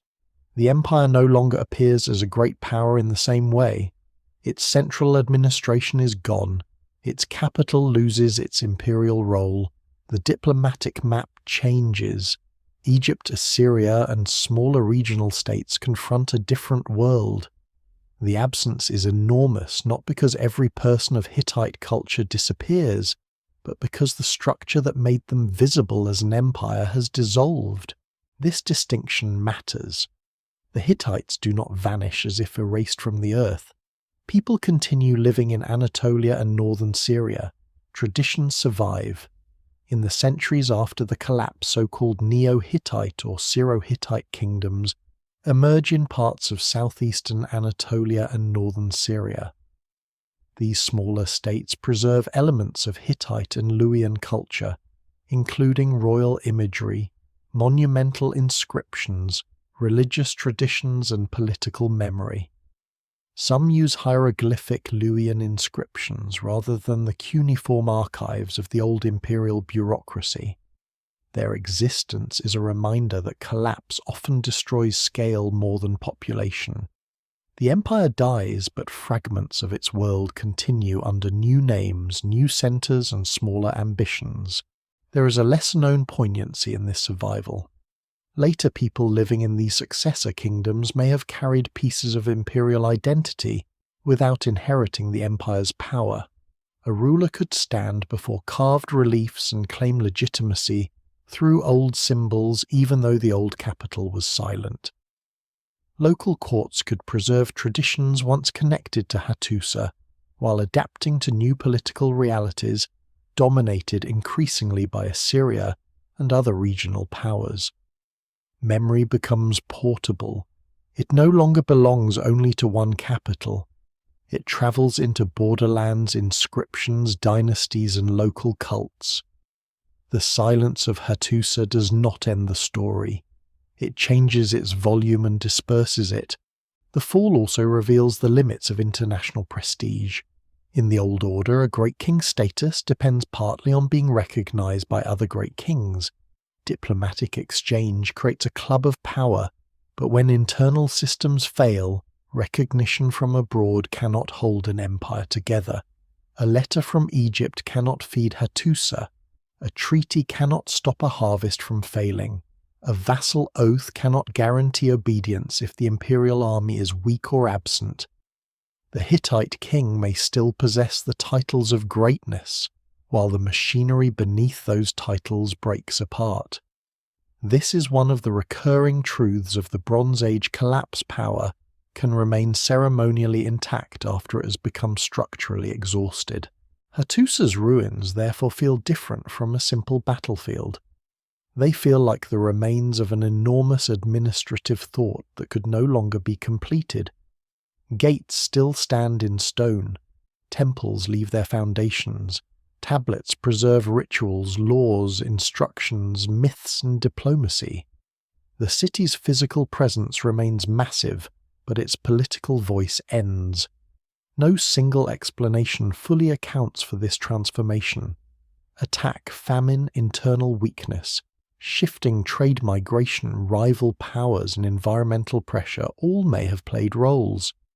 The empire's fall is not a locked door with one key. It is a system losing the ability to answer too many demands at once.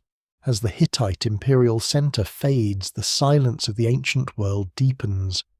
One of the great pillars of the late Bronze Age has given way, and the effects ripple far beyond Anatolia. Vassals must fend for themselves. Trade routes adjust or fail. Neighboring powers reconsider old boundaries. Smaller rulers claim pieces of authority once held by a distant capital. The map becomes more fragmented, more local, and more dangerous. In the old palace world, Hattusa had been a commanding voice in the chorus of kings. Now that voice is gone. In its place remain walls on a windswept plateau, tablets hardened by time, and the haunting knowledge that even an empire built of stone law, ritual, and war can fall silent when the system around it can no longer carry its weight. Across the Aegean, the collapse takes on another shape less imperial than Hattusa, less monumental than Egypt, but just as devastating to the world that depends on palaces. Mycenaean Greece is not a single unified kingdom in the way later imagination sometimes wants it to be. It is a landscape of powerful centres, fortified citadels, regional rulers, elite tombs, roads, workshops, storerooms and territories tied together by shared material culture, language and aristocratic habits, but also divided by geography and local ambition. The mountains cut the land into pockets. The sea connects what the land separates. A ruler in Pylos Mycenae, Tiryns or Thebes may look outward to the wider Mediterranean, but his power still rests on fields, herds, labourers, scribes and local communities that must accept the palace as the centre of order. When that centre breaks, the whole shape of life changes. The Mycenaean palaces are not merely impressive homes for warrior elites, they are administrative engines.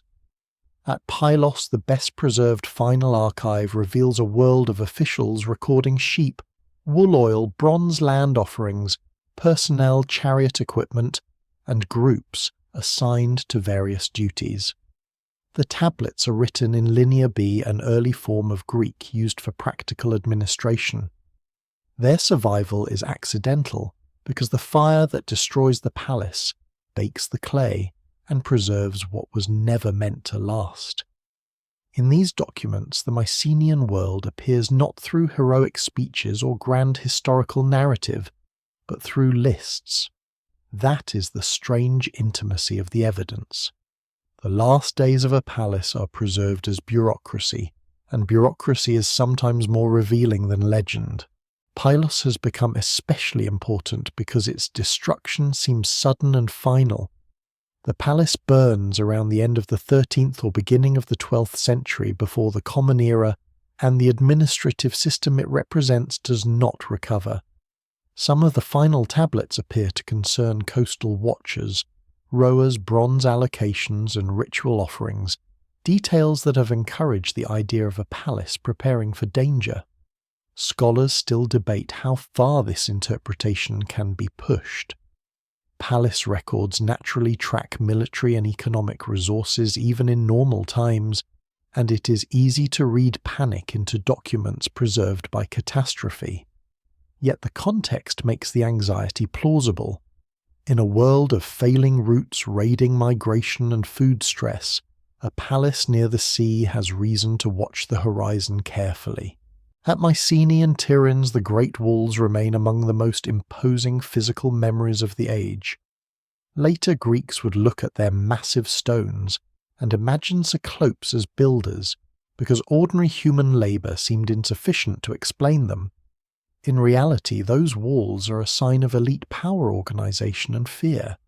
Fortification is both confidence and anxiety in stone. It says that a centre has the resources to defend itself, but also that it expects danger worth defending against. Destructions and damage at Mycenaean centres occur in phases, and the history is not a simple single wave of burning everywhere at once. Some places are rebuilt or reoccupied in reduced form. Some communities persist nearby. The palace system collapses more decisively than the population itself. Greece does not become empty. It becomes less visible to the kind of history that palaces used to write. The loss of Linear B administration is one of the clearer signs of that break. After the palace's fall, writing disappears from the Greek mainland for centuries at least in the surviving record. This does not mean speech disappears or memory disappears or culture disappears. People continue to speak Greek dialect, farm herd, make pottery, sail, fight, worship, marry, bury their dead and tell stories. But the administrative habit of writing has lost its institutional home. Without palaces requiring tablets, scribes' allocations and archives writing no longer has the same purpose. The silence is therefore not intellectual darkness in a simple sense. It is administrative darkness. The people remain, but the machine that recorded them has stopped. This silence later becomes one reason the period after the collapse has often been called a dark age, though that phrase can mislead. It suggests emptiness, ignorance, or total cultural decline when the reality is more varied. There is poverty in some regions, reduced long-distance trade, smaller settlements, fewer luxury goods, and the disappearance of palatial architecture. But there is also adaptation. Communities reorganize, burial practices change. Iron gradually becomes more important, though not immediately as a miraculous replacement for bronze. Pottery styles shift. Local identities develop. Oral traditions may preserve distant memories of a heroic age, though transformed beyond easy historical recovery. The world after the palaces is poorer in some ways but not lifeless. One lesser-known detail is that some Mycenaean sites show attempts at water management and defensive preparation that suggest elites were not blind to danger. At Tiryns, for example, impressive engineering works have been associated with managing water and protecting the citadel's surroundings, though interpretations can vary. At other sites, walls are repaired, entrances modified, or settlements reorganized. These actions do not look like societies passively waiting for collapse. They look like societies trying to adapt with the tools they have. The tragedy is that local preparations may not save a system whose vulnerabilities lie beyond any single wall. A citadel can strengthen its gate, but it cannot alone restore seaborne trade, secure tin routes, stabilize neighboring regions, or guarantee harvests across the Aegean. The causes of the Mycenaean collapse remain debated because the evidence points in several directions at once. Earthquakes may have damaged some sites, but earthquakes alone cannot explain the disappearance of the administrative system across such a wide area. Invasion has been proposed, but the older idea of a simple Dorian invasion sweeping down and destroying the palaces is no longer accepted as a complete explanation by most scholars. Internal conflict is possible, especially in a world where palace demands may have created resentment and where elites competed for power. Trade disruption certainly matters because palatial craft production and elite status depend on imported materials and wider exchange. Climate stress may contribute by reducing food security. Maritime raiding and population movement may add violence and uncertainty. No single explanation fully accounts for the pattern, but together these forces make the palaces look less like timeless fortresses and more like overloaded centres in a breaking network. For the people living under Mycenaean rule, the fall of the palace may have meant different things depending on who they were. For elites, it could mean the loss of status, wealth, armed followers, storage systems, and diplomatic identity. For scribes, it may mean the end of a profession. For specialized craftsmen, it may mean the loss of organized supply and patronage. For farmers, the collapse may bring danger and scarcity, but perhaps also a loosening of palace demands in some areas. For coastal communities, it may bring fear of ships and raiders. For families near destroyed centres, it may bring flight hunger and mourning. Collapse is never one experience. It is a change in the terms of survival. The later Greeks inherit this broken memory in complicated form. Centuries after the palace's fall, stories of a mighty age of kings, warriors' voyages, sieges, and ruined cities circulate in oral tradition before taking literary shape. These stories are not straightforward history, but neither are they pure emptiness.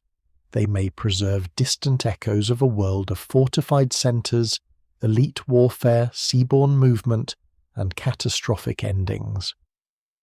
By the time writing returns to Greece in a new alphabetic form, the old Linear B palace records are unreadable and forgotten. The Greeks can remember an age of heroes, but they no longer remember the accountants who made that age function. That is the quiet irony of Mycenaean collapse. The walls remain famous. The legends grow powerful. The gold masks, weapons, and tombs capture imagination. But the most fragile and essential part of the world is the part that vanishes the daily administrative order that connected fields to storerooms, workers to rations, bronze to weapons offerings to gods and kings to the labour beneath them. When that order breaks, the palace ceases to be a living centre and becomes a ruin waiting for myth. The Aegean does not fall silent because no one is left to speak. It falls silent because the old voice of power written in clay and sealed in palace rooms has burned out.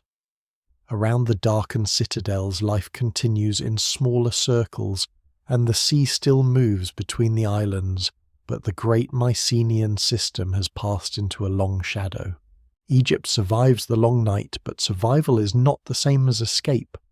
Along the Nile, the old symbols of order still stand with a grandeur few other powers can match.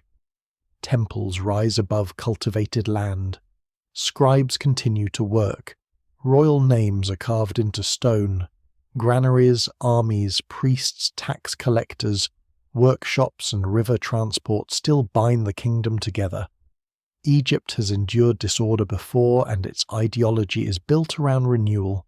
The sun returns, the Nile rises, the king protects the land, and chaos is driven back beyond the borders. In the age when Hattusa falls silent, Ugarit burns, and the Mycenaean palaces collapse, Egypt remains visible. It records itself. It fights. It claims victory. Yet beneath the monuments, the kingdom is strained. The old world around it has changed, and even Egypt cannot command that world back into being. The reign of Ramesses III becomes the great surviving account of this struggle, because his inscriptions and reliefs present Egypt as the wall against chaos. At Medinet Habu, the king appears victorious over enemies by land and sea, including the groups later gathered under the modern label of Sea Peoples. The scenes are among the most famous images from the collapse era: enemy ships crowded with warriors, Egyptian archers firing from the shore, and boats, foreign fighters falling into confusion, and the pharaoh standing as the defender of cosmic order. The imagery is powerful because it is meant to be powerful. It tells Egyptians that the king has done what a king must do. He has protected the land when foreign devastation threatened everything beyond it. But royal victory scenes are not neutral reports. They compress events, magnify success, and place the king at the centre of every solution. What survives in the record suggests that Egypt does confront serious threats in this period, and it may indeed defeat or contain major attacks. Yet the very need to proclaim victory so forcefully reveals the scale of anxiety. Egypt is not celebrating an easy border skirmish. It is presenting survival against a world in upheaval. The inscriptions claim that other lands have been uprooted, that foreign peoples have advanced, and that Egypt has stopped them. Even allowing for royal exaggeration, the message is clear: the crisis has reached the edge of the Nile kingdom, and Egypt understands itself as one of the last great defenders of the old order. The Nile gives Egypt advantages that many other Bronze Age states do not possess. Its agriculture is anchored by the river's floodplain, where irrigation, transport and communication follow a long natural corridor. Grain can move by boat more easily than over rough mountain roads. The kingdom's bureaucracy has centuries of experience collecting resources from the land. Its religious institutions and royal ideology offer a powerful language of continuity. Egypt also has deep stores of symbolic authority. A palace may burn in Greece and take its writing system with it, but Egypt's scribal culture is older, broader, and more resilient. The state can bend under pressure without immediately losing the habits that make it visible to history. Yet those advantages do not remove the pressures. Egypt depends on foreign connections for timber metals, luxury goods, diplomatic influence and prestige. It has interests in the Levant, where cities and vassal relationships become increasingly unstable. If coastal trade weakens, if Levantine centres fall, if copper and other materials become harder to obtain, Egypt feels the loss. Its army can defend borders, but it cannot restore every burned port or rebuild the diplomatic web that once gave meaning to great power politics. When the Hittite Empire disappears as an imperial partner and rival, Egypt does not simply gain freedom. It loses part of the old international structure in which its own greatness was performed. There is also stress within Egypt itself. Later in the reign of Rameses III, records from Deir el-Medina, the village of royal tomb workers, preserve one of the most striking labour actions in ancient history. Workers responsible for royal tombs protest because their rations are delayed. This episode does not by itself explain the Bronze Age collapse, and it occurs within a very specific Egyptian context, but it is a remarkable sign of strain inside a state that still presents itself as triumphant. The men who carve and decorate the resting places of kings cannot eat royal ideology. They need grain oil, fish, vegetables, and payment in kind. When supplies fail to arrive, even highly valued workers tied to sacred royal projects can stop work and demand what they are owed. It is a small crack in the image of perfect order, but a revealing one. This is one of the lesser-known truths of Egypt's survival. Its records continue. And because they continue, they reveal weakness as well as strength. Societies that collapse completely may leave only ash and silence. Egypt leaves complaints, legal disputes, ration delays, tomb robberies, administrative problems, and signs of economic pressure. The kingdom survives well enough to document its own troubles. That makes its decline more visible, not less. The state remains powerful, but its power is increasingly defensive. The confident outward reach of earlier imperial expansion gives way to guarded borders, strained resources, and a narrower horizon. The great temples of Rameses III therefore stand in an ambiguous light. On one level, they are monuments of victory. They show Egypt repelling foreign attackers and preserving order when other lands fall. On another level, they are monuments built near the edge of exhaustion. They belong to a kingdom that still has enough wealth and organization to carve its triumph in stone, but not enough strength to restore the lost Bronze Age world beyond its borders. The old international club of great kings is broken. The Hittite great king no longer writes as before. Ugarit no longer mediates trade and diplomacy in the same way. Mycenaean palaces no longer send the same signals across the sea. Egypt's survival becomes lonelier. The human experience of this survival must have been uneven. For people in the Nile Valley, far from the battle scenes, the collapse may not arrive as one apocalyptic moment. Fields still need planting, boats still move along the river, priests still perform rituals, families still bury their dead, taxes are still collected, and officials still make demands. Yet foreign goods may become rarer. Military obligations, heavier prices, or ration problems more troubling, and rumours from the north more alarming. For soldiers, the crisis is immediate border defence campaigns and confrontation with groups seeking entry or settlement. For officials in the Levantine sphere, the world becomes harder to govern. For royal propagandists, the answer is simple: Pharaoh defeats chaos. For ordinary people, survival may feel more like endurance than glory. Egypt also responds to migrants and defeated groups in ways that show both strength and adaptation.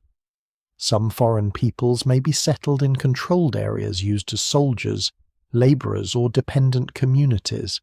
Egypt has a long history of incorporating outsiders, even while its official art depicts foreigners as symbols of disorder. The boundary between enemy and subject can shift after defeat. A group carved as a threat on a temple wall may in another context become part of Egypt's human landscape. This does not erase violence, but it complicates the story. The collapse is not only destruction, it is also the forced rearrangement of peoples under surviving states. Still, Egypt's survival cannot stop the wider silence. The kingdom remains literate, monumental, and proud, but it emerges from the crisis diminished. Its influence in parts of the Levant contracts over time. Its internal politics become more fragile in later generations. Economic troubles and tomb robberies grow more visible. The new kingdom, which had once projected power deep into surrounding regions, moves toward its end. The Bronze Age collapse does not knock Egypt down in the same way it destroys Ugarit or breaks the Mycenaean palaces, but it helps push Egypt into a different historical world. The kingdom stands, but the stage around it has collapsed. No single explanation fully accounts for why Egypt survives when others do not. Geography matters, the Nile matters, administrative depth matters, military organization matters, ideology matters, the ability to absorb outsiders and defend concentrated borders matters. But timing luck and the uneven geography of crisis matter as well. Egypt is not immune to the forces of the age. It is buffered by advantages strong enough to prevent immediate collapse, yet not strong enough to preserve the old order beyond itself. It becomes the survivor at the edge of a wrecked network, still speaking while other voices fade. As the fires die across the north, Egypt's inscriptions continue to proclaim victory in stone. The images are bold, crowded, and confident. The pharaoh stands tall, the enemies fall, the ships are trapped, the land is saved. But beyond the carved walls, the silence of missing partners deepens. Trade routes have shifted, cities have vanished, empires have broken. The old language of great kings has lost too many speakers. Egypt remains awake through the night, but it wakes to a smaller, harsher dawn, carrying the memory of a world it helped define and could not save. When the palaces burn, they do not only lose roofs, walls stored grain and royal furniture, they lose the habits that made memory official.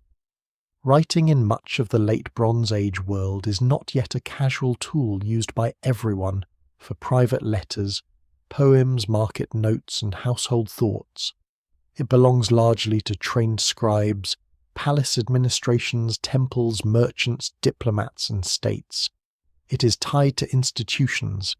It lives where goods must be counted, workers assigned offerings, recorded treaties preserved, and orders transmitted across distance. When those institutions fail, writing can vanish from a region, not because people become less intelligent, and not because language itself weakens, but because the social machine that needs writing has stopped turning. The silence after the Bronze Age collapse is therefore partly the silence of lost paperwork. This is most striking in the Aegean. The linear B tablets of Mycenaean Greece reveal an administrative world precise enough to track flocks, textiles, oil bronze land holdings, ritual offerings, personnel and military preparations, yet narrow enough that it seems to depend on palace bureaucracy for its existence. The tablets are not literature, they are not philosophical reflections, they are not family histories, they are the working notes of institutions that expect to continue tomorrow. Because they are written on clay that is usually unfired, many survive only when fire destroys the building around them and bakes them by accident. There's something almost cruel in that preservation. The palace's final catastrophe turns temporary records into permanent evidence, while the living tradition of the script disappears. After the Mycenaean palace's fall, Linear B is no longer used in the surviving record. For centuries, writing disappears from Greece until a new alphabetic script emerges much later, adapted from Phoenician models. The people of Greece do not disappear during this interval. They continue to speak, work, worship, sail, and remember. But their voices reach the future through archaeology, rather than through their own written words. Pottery grave settlement remains metal objects, and later oral traditions become the evidence. The loss of writing changes the texture of history. A society that once could name officials and count allocations becomes harder to hear. Its people become present through objects, not sentences. The same pattern appears in different forms elsewhere. Hittite cuneiform archives cease with the imperial system that sustained them at Hattusa and related centres. The old Hittite state had been intensely literate by Bronze Age standards, preserving treaties, rituals, laws, myths, royal annals, diplomatic letters and administrative texts.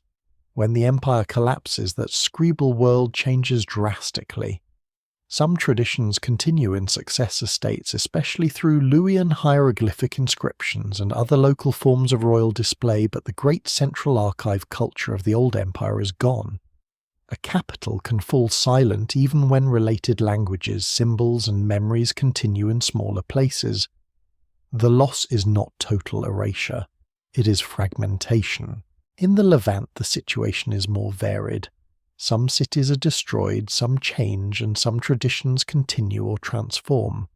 Ugarit's alphabetic cuneiform disappears with the destruction of the city, closing one of the most remarkable writing traditions of the late Bronze Age.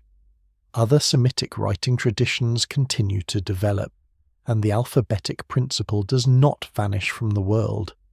In fact, the centuries after the collapse eventually see alphabetic scripts become more widely important across the Eastern Mediterranean. This is one of the paradoxes of the age. The collapse destroys archives and palace systems, yet in the long aftermath, simpler and more flexible writing systems gain ground.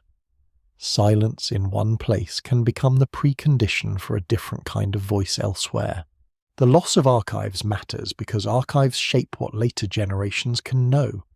Royal inscriptions tend to preserve kings, victories, gods, enemies, and official claims. Administrative tablets preserve workers' rations, animals, materials, and the ordinary mechanics of power. Legal texts preserve disputes. Letters preserve anxiety, complaint diplomacy, and dependence. When archives vanish, history loses access to the middle space between monument and object. It can still see burned walls and pottery styles, but it hears fewer names and fewer immediate concerns. The evidence remains incomplete not only because time has damaged it, but because the institutions that produced evidence died. A lesser-known detail is that many ancient tablets were never meant to be permanent. They could be temporary records reused, discarded, or dissolved if not fired. Modern readers often treat surviving tablets as precious texts, but to their writers they may have been routine instruments of control. Their survival can distort perception. A palace that burns may leave a sudden snapshot of administration, while a palace that declines peacefully may leave far less. Destruction can make one place seem more documented than another, not because it was more literate, but because catastrophe baked its records. The archive is sometimes a fossil created by fire. Writing also depends on specialists, and specialists depend on support. A scribe is not simply a person who knows signs. He belongs to a system of training materials, expectations, and employment. He needs a reason to write and someone to feed him while he learns and works. In a palace world that reason is abundant, the centre needs records to manage resources. It needs letters to communicate authority. It needs ritual texts to maintain divine order. It needs treaties to formalize power. But after collapse, a small farming community may have little use for the same scribal apparatus. Its memory can be oral. Its obligations can be local. Its economy can operate through custom rather than tablets. Writing may become unnecessary not because it is forgotten overnight, but because the world that required it has changed. This changes how people remember the past. In a literate palace, memory can be stored in archives, titles, genealogies, diplomatic records, and ritual sequences. In a post-palatial world, memory moves through stories, songs, place names, ruins, graves, and inherited objects. It becomes more flexible and more vulnerable to transformation. The Mycenaean age may survive in later Greek tradition as a time of mighty kings and distant wars, but the administrative reality of that age disappears from living memory. No later Greek poet preserves the ration lists of Pylos. The accountants vanish behind heroes. The same process may occur elsewhere as collapsed political structures become ancestral memory, mythic landscape, or forgotten stone. The silence of lost writing is not evenly distributed. Egypt continues to write, Assyria continues and later expands. Phoenician and other alphabetic traditions develop. The Eastern Mediterranean does not become universally illiterate, but the old Bronze Age pattern of palace archives across certain regions breaks apart. The international language of diplomacy shifts. The great network of kings who once corresponded through scribes loses several of its members. Administrative systems that once connected local production to distant power stop producing their paperless paper trail of clay. The world becomes harder for historians to follow because it becomes less bureaucratically loud. There is a human tenderness inside this loss. The people who lived through the aftermath did not know they were entering a period later scholars would describe as dark transitional or post-palatial. They knew whether the harvest was enough, whether the road was safe, whether a wall needed repair, whether a child survived, whether a shrine still received offerings, whether an old ruin was avoided or reused. Their lives had texture, skill, memory, and meaning.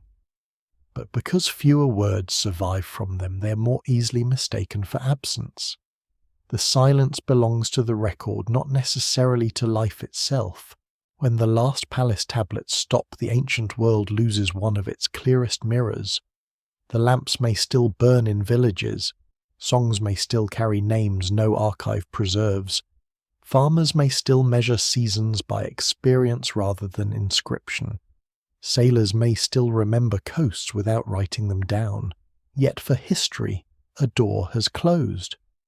The voices of officials, kings, scribes, and workers fade into ash, and the long centuries ahead must be reconstructed from quieter traces. The night that falls over the ancient world is therefore made not only of destruction, famine, and migration, but of unwritten days. The world continues, but it no longer explains itself in the same script. After the palace's fall, life does not end. It becomes smaller, more local, and harder for distant history to hear. The great centres that once gathered grain, bronze, wool, oil, labour, and prestige into their storerooms no longer command the landscape in the same way. Some stand burned and broken. Some are partially reused. Some remain as landmarks whose old meaning is fading, even while their stones still dominate the horizon. Around them people continue to wake before dawn, tend animals, plant fields, repair roofs, shape clay, carry water, bury relatives, and watch the weather with the same seriousness as their ancestors. Collapse is not a blank space, it is a change in scale. The world after the palaces has fewer grand voices, but it is full of ordinary sound. The first generations after collapse must have lived among contradictions. They inherit ruins from a world that had seemed powerful, perhaps even permanent, yet they must survive without many of the systems those ruins once housed. A citadel wall may still cast a shadow over a settlement, but the scribes who counted rations are gone.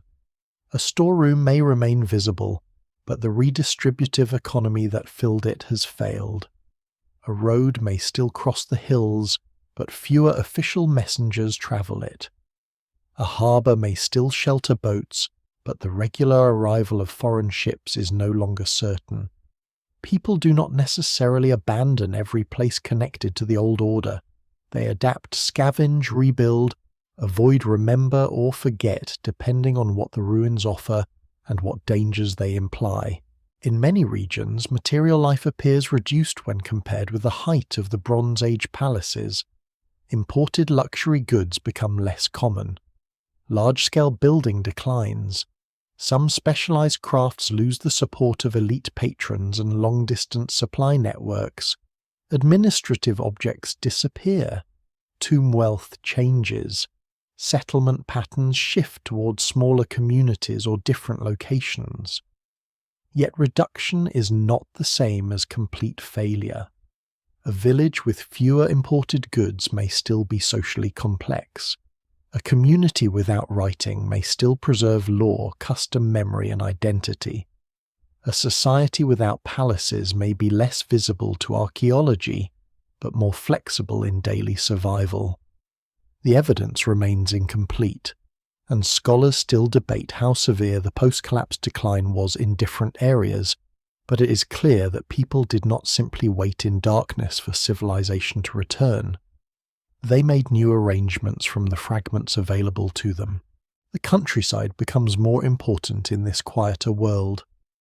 Under palace rule, rural communities may have been drawn into systems of taxation, labor storage, and elite demand.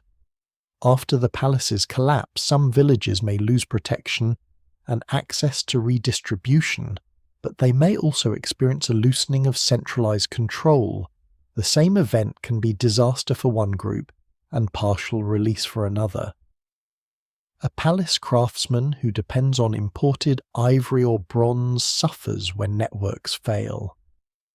A farmer burdened by quotas may find that no official arrives to demand the same share.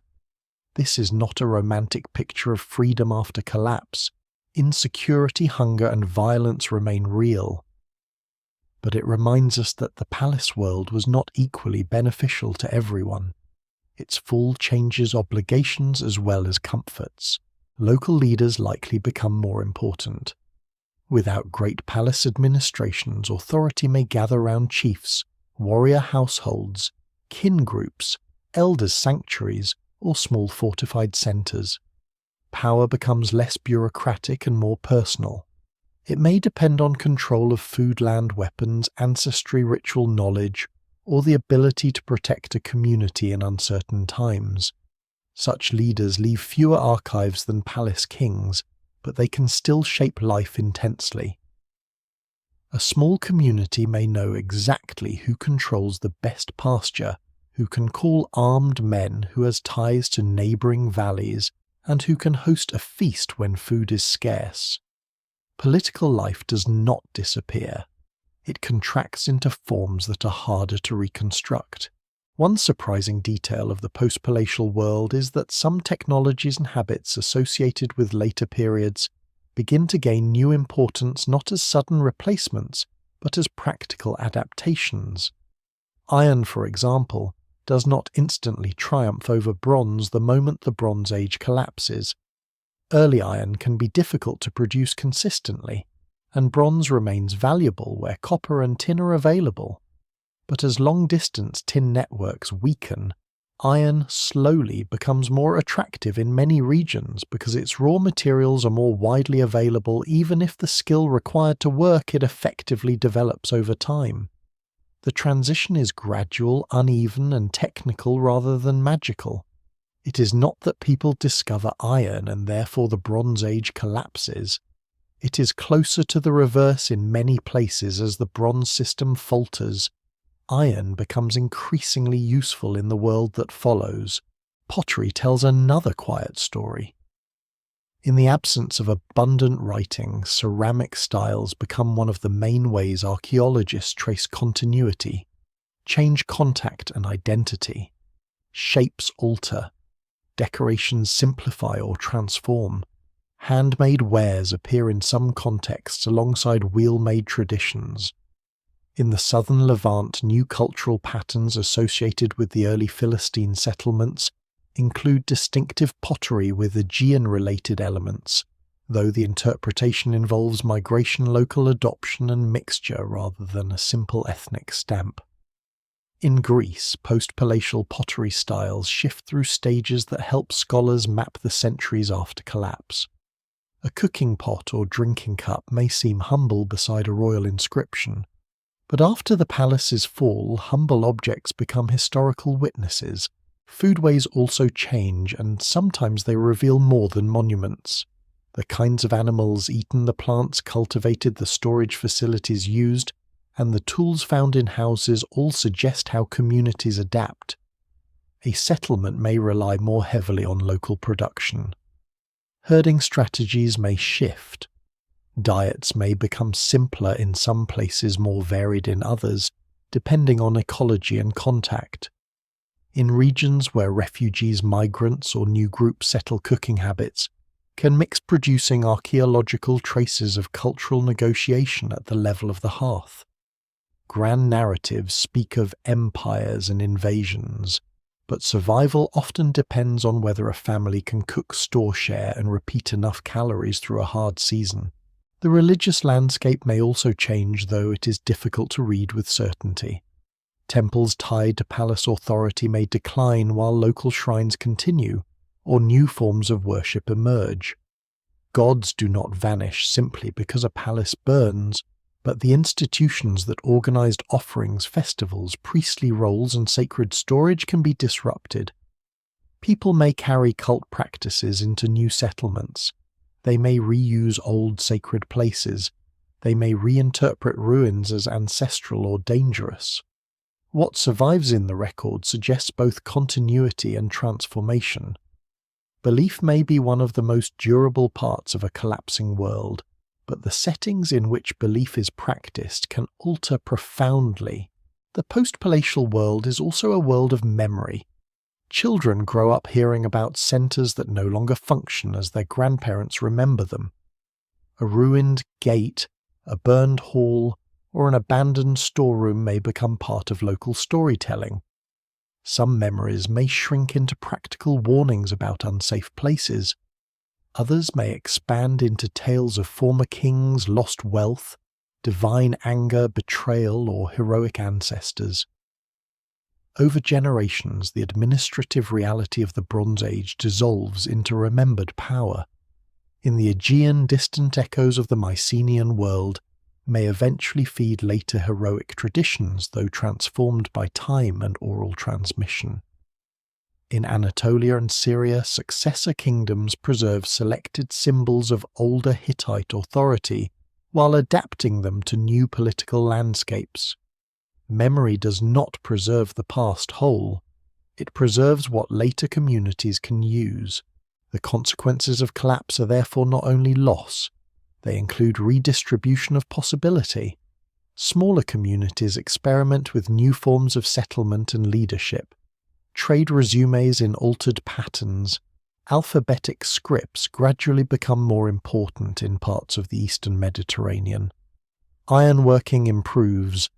New peoples and identities emerge from the mixing of migrants and locals. Old imperial zones fragment, but those fragments become the ground from which later kingdoms, city-states, and cultures grow. The world after the palaces is poorer in monumental unity, yet rich in transformation. The ancient night is not empty. It is germinating. Still, none of this should soften the hardship. For many people, the aftermath brings insecurity lower, living standards, violence, displacement, and the loss of skills or connections that once sustained communities. A world can be creative and wounded at the same time. The collapse of palace systems may create openings for some, but it also breaks protections and networks that others depended on. No single explanation fully accounts for the varied local experiences. Some places decline sharply. Some survive with modest change. Some are abandoned. Some become newly important. The map of aftermath is as uneven as the map of destruction. As the centuries pass, the silence begins to settle into a new normal. The old palaces no longer dominate daily expectation. People learn routes that avoid ruins or make use of them. They build houses with different ambitions. They trade with nearer partners. They measure status in ways that do not require the same international luxuries. They remember what is useful and forget what no longer fits. The world that fell silent does not return, but human life keeps speaking in quieter languages, in pottery hearths, graves, fences, tools, fields and paths worn by feet rather than by royal commands. Beneath the shadow of collapsed palaces, history does not stop. It lowers its voice, and in that lower voice the next age slowly begins. By the time the old palace world has burned, scattered, or withdrawn into smaller forms of life, the question becomes unavoidable: what actually caused the silence? The answer is tempting to make simple, because ruins invite a single culprit. A burned gate seems to ask for an attacker. A failed harvest seems to ask for drought. A toppled wall seems to ask for earthquake. A vanished archive seems to ask for invasion. Ancient catastrophe becomes easier to imagine when it is given one face, one army, 1 year, one disaster moving across the map like a blade. Yet the closer the evidence is examined, the more the collapse resists that kind of answer. The late Bronze Age did not fall like one tree cut cleanly at the trunk. It failed more like a forest under drought, storm, disease, fire, and human pressure at once, with some trees falling early, some surviving scarred, and some sending roots into the next age. Climate is one of the strongest candidates because it reaches beneath politics into the basic economy of survival. If rainfall declines across important zones of the Eastern Mediterranean and Near East harvests, shrink pastures, weaken food stores fall, and populations move. Scientific evidence from pollen sediment cores and other environmental records suggests episodes of aridity around the collapse period in some regions, though the timing and reach remain debated. Climate stress can explain why hunger appears in the background of the crisis, why grain becomes politically urgent, and why movement may increase. It can weaken kingdoms without ever appearing in a royal inscription as the final enemy. But climate alone cannot burn every city, dissolve every palace, and explain why some regions survive while others fail. Drought is a pressure, not a complete script. Invasion is another explanation, and it has an obvious appeal. Destruction layers exist. Egyptian reliefs show enemies by land and sea. Texts speak of threat ships and foreign peoples. The sea people's problem cannot be dismissed as fantasy. Something serious is happening in the movement of armed groups during this period. Some cities likely do fall to attackers. Some populations likely arrive from outside and settle in new lands. Yet invasion alone is too blunt. The attackers themselves may be products of collapse displaced by the same conditions that weaken the states they threaten. They may be migrants, raiders, mercenaries, refugees, warriors, and settlers in overlapping combinations. A royal inscription sees enemies. Archaeology sees movement and mixture. Human reality likely contains both. Internal rebellion also has a place in the explanation, though it is harder to prove. Palace economies are not gentle systems of shared prosperity. They collect command, assign, and redistribute. They depend on farmers, labourers, herders, craftsmen, and local communities accepting the demands of elites. In times of abundance, those demands may be bearable or even balanced by protection and feasting. In times of hunger, they may become intolerable. A palace that stores grain while villagers suffer can become a symbol of order to officials and a symbol of extraction to everyone else. Some destructions may reflect revolt against local elites rather than invasion from outside. The evidence remains incomplete because rebels do not always leave inscriptions explaining themselves. But social unrest is a reasonable part of the wider pattern, especially when administrative centres fall and elite structures disappear. Earthquakes have also been proposed, particularly in the Aegean and Anatolia, where seismic activity is common.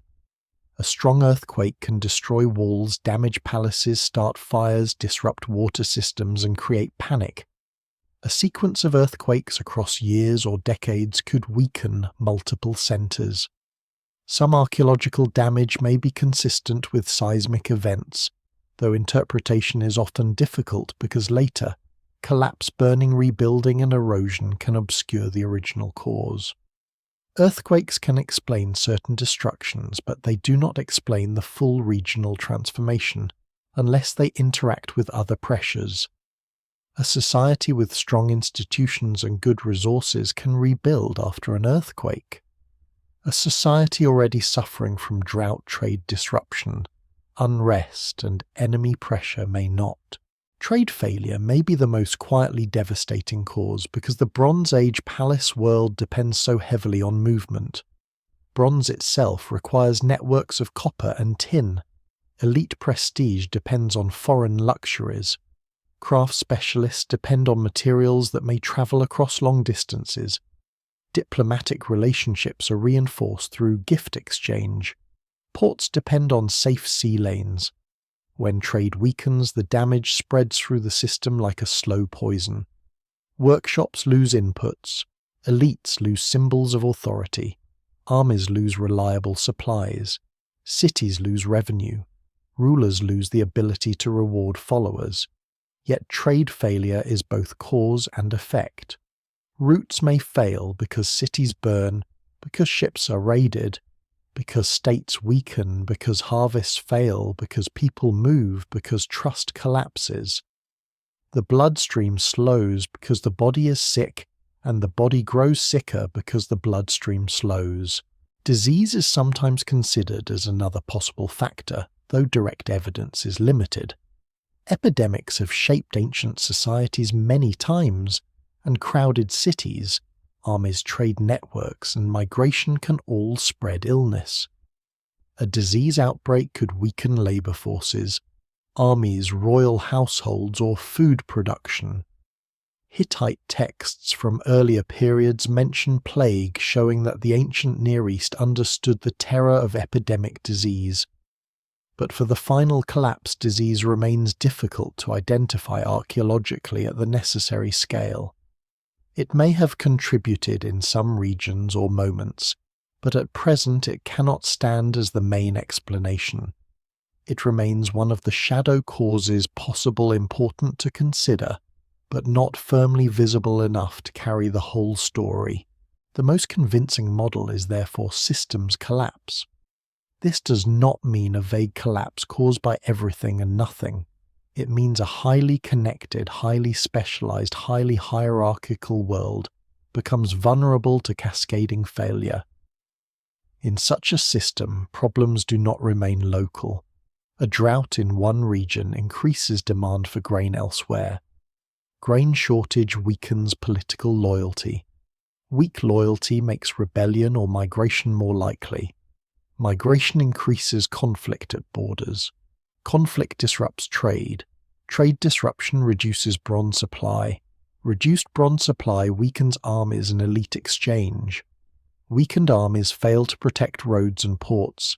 Unsafe roads and ports deepen shortages. The crisis begins to feed itself. No single spark explains the fire because the entire structure has become dry. This kind of collapse is especially dangerous for palaces because they are built on coordination. A small community can sometimes survive by becoming simpler, poorer, and more local.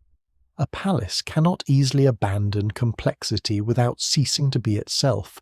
It must collect surplus, maintain specialists, reward elites, defend territory, perform rituals, and project confidence.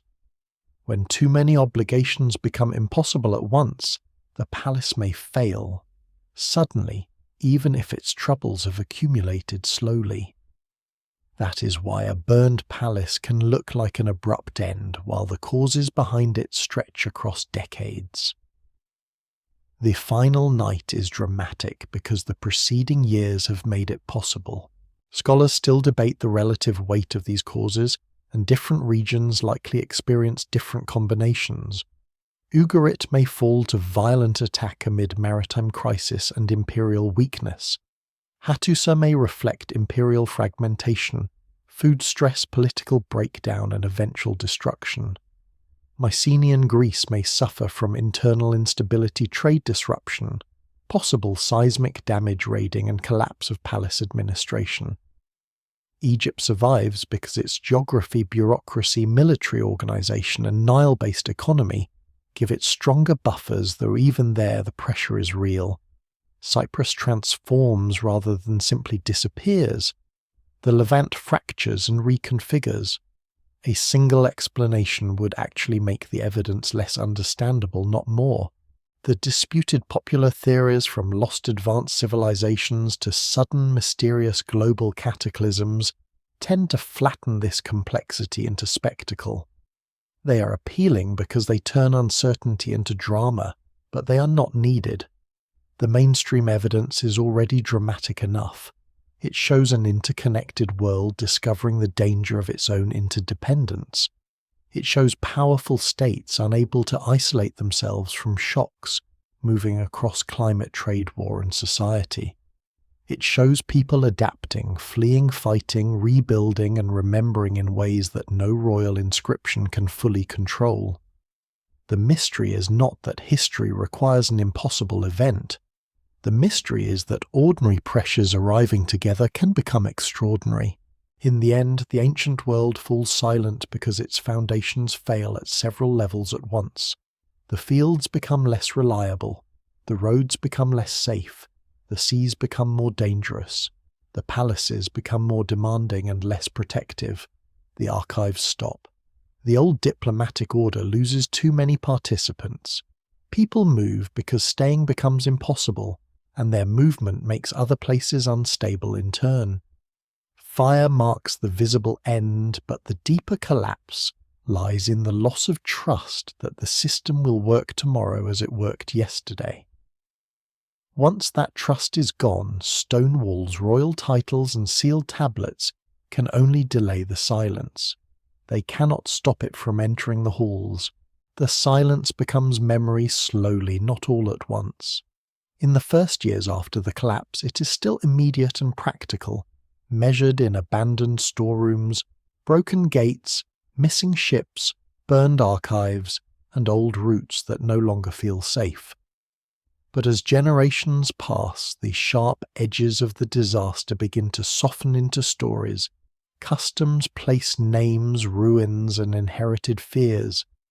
Children are born who never see the palace world alive. They grow up near stones whose original purpose is already becoming uncertain. They hear older people speak of former centres, former rulers, former roads, and former wealth. But those memories are no longer tied to the daily machinery of administration. The past becomes less like a system and more like a landscape visible in fragments, powerful in outline and impossible to enter again. This is how collapse reshapes time. A palace that once controlled harvests and workshops becomes a ruin on a hill. A burned city becomes a warning, a source of building stone, a haunted place, or an ancestral landmark.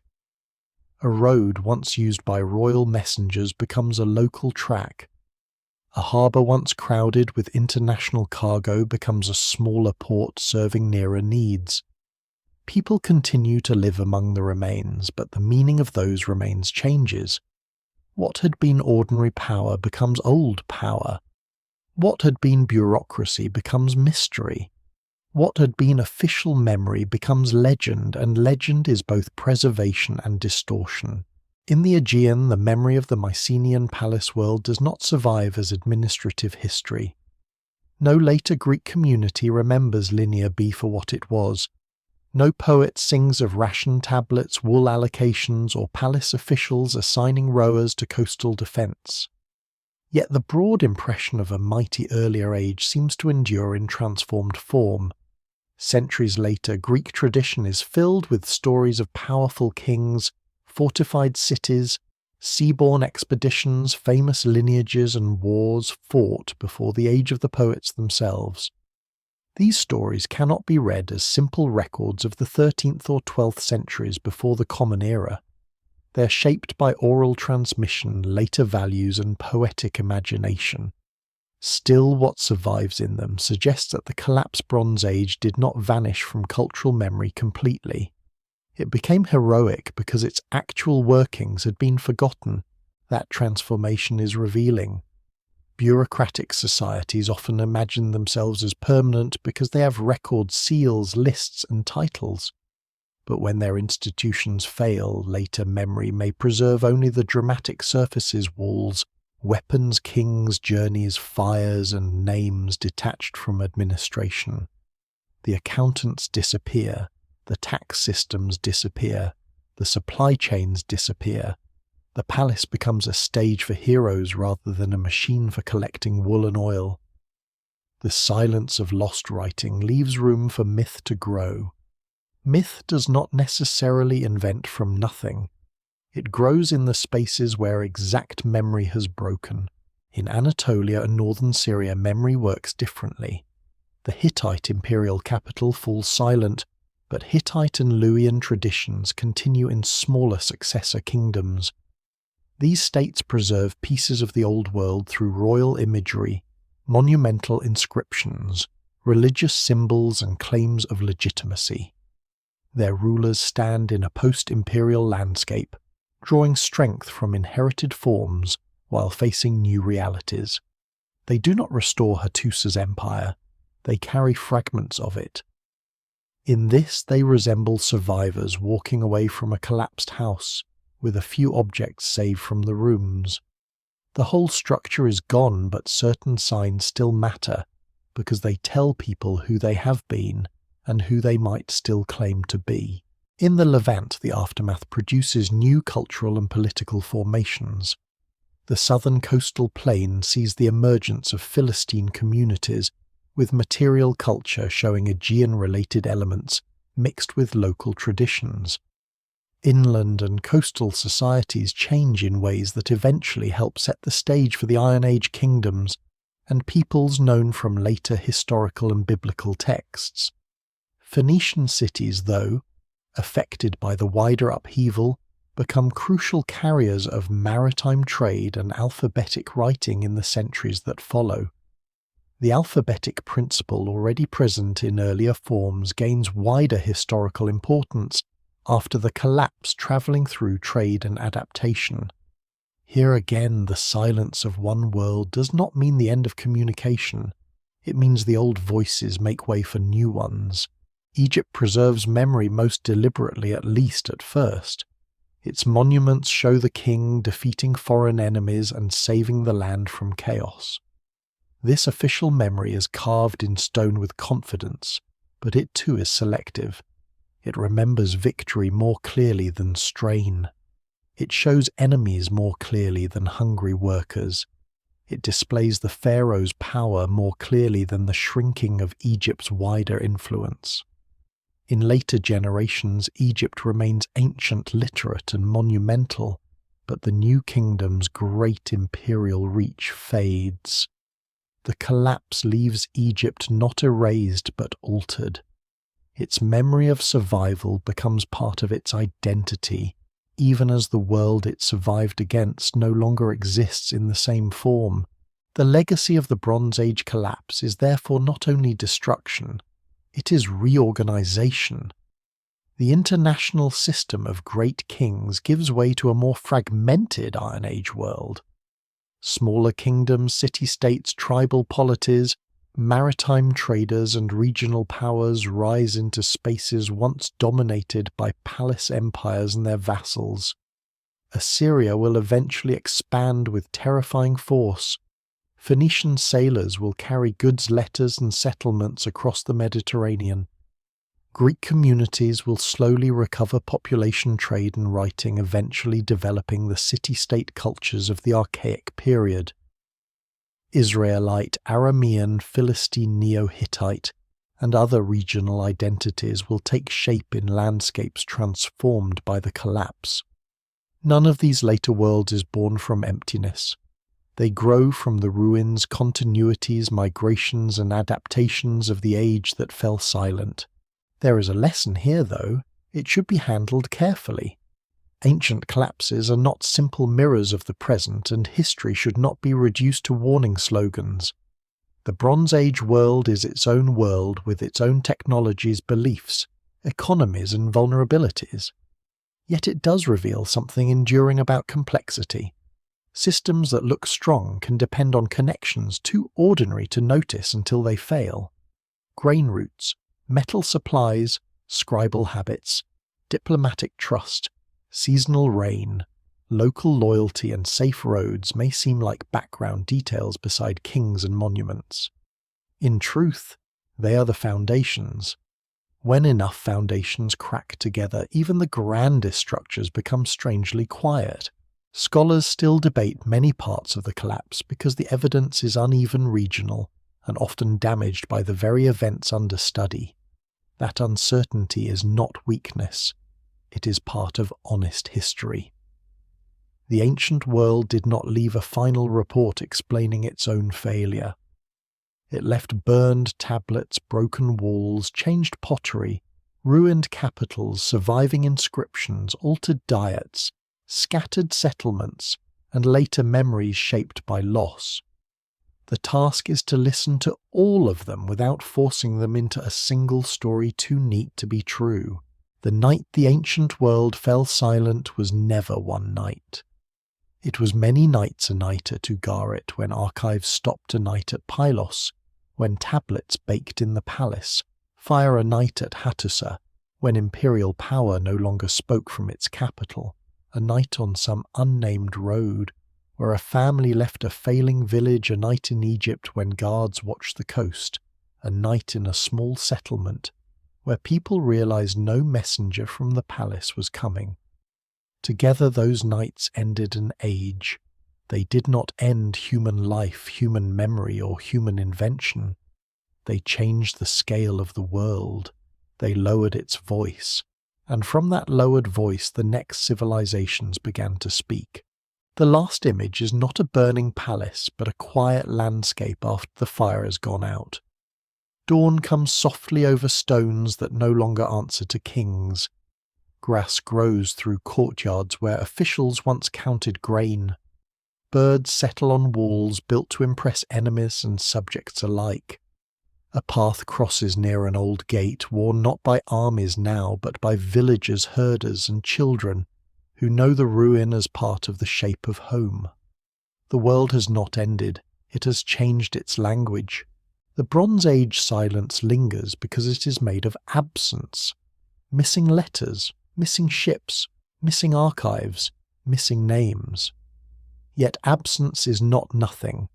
It is a trace left by what once mattered. Every empty storeroom speaks of harvest that had to be gathered. Every broken seal speaks of goods that once moved under authority. Every burned tablet speaks of a hand that pressed signs into clay, thinking only of the next delivery, the next ration, the next instruction. Those hands are gone, but the marks remain, and through them the lost world still breathes faintly.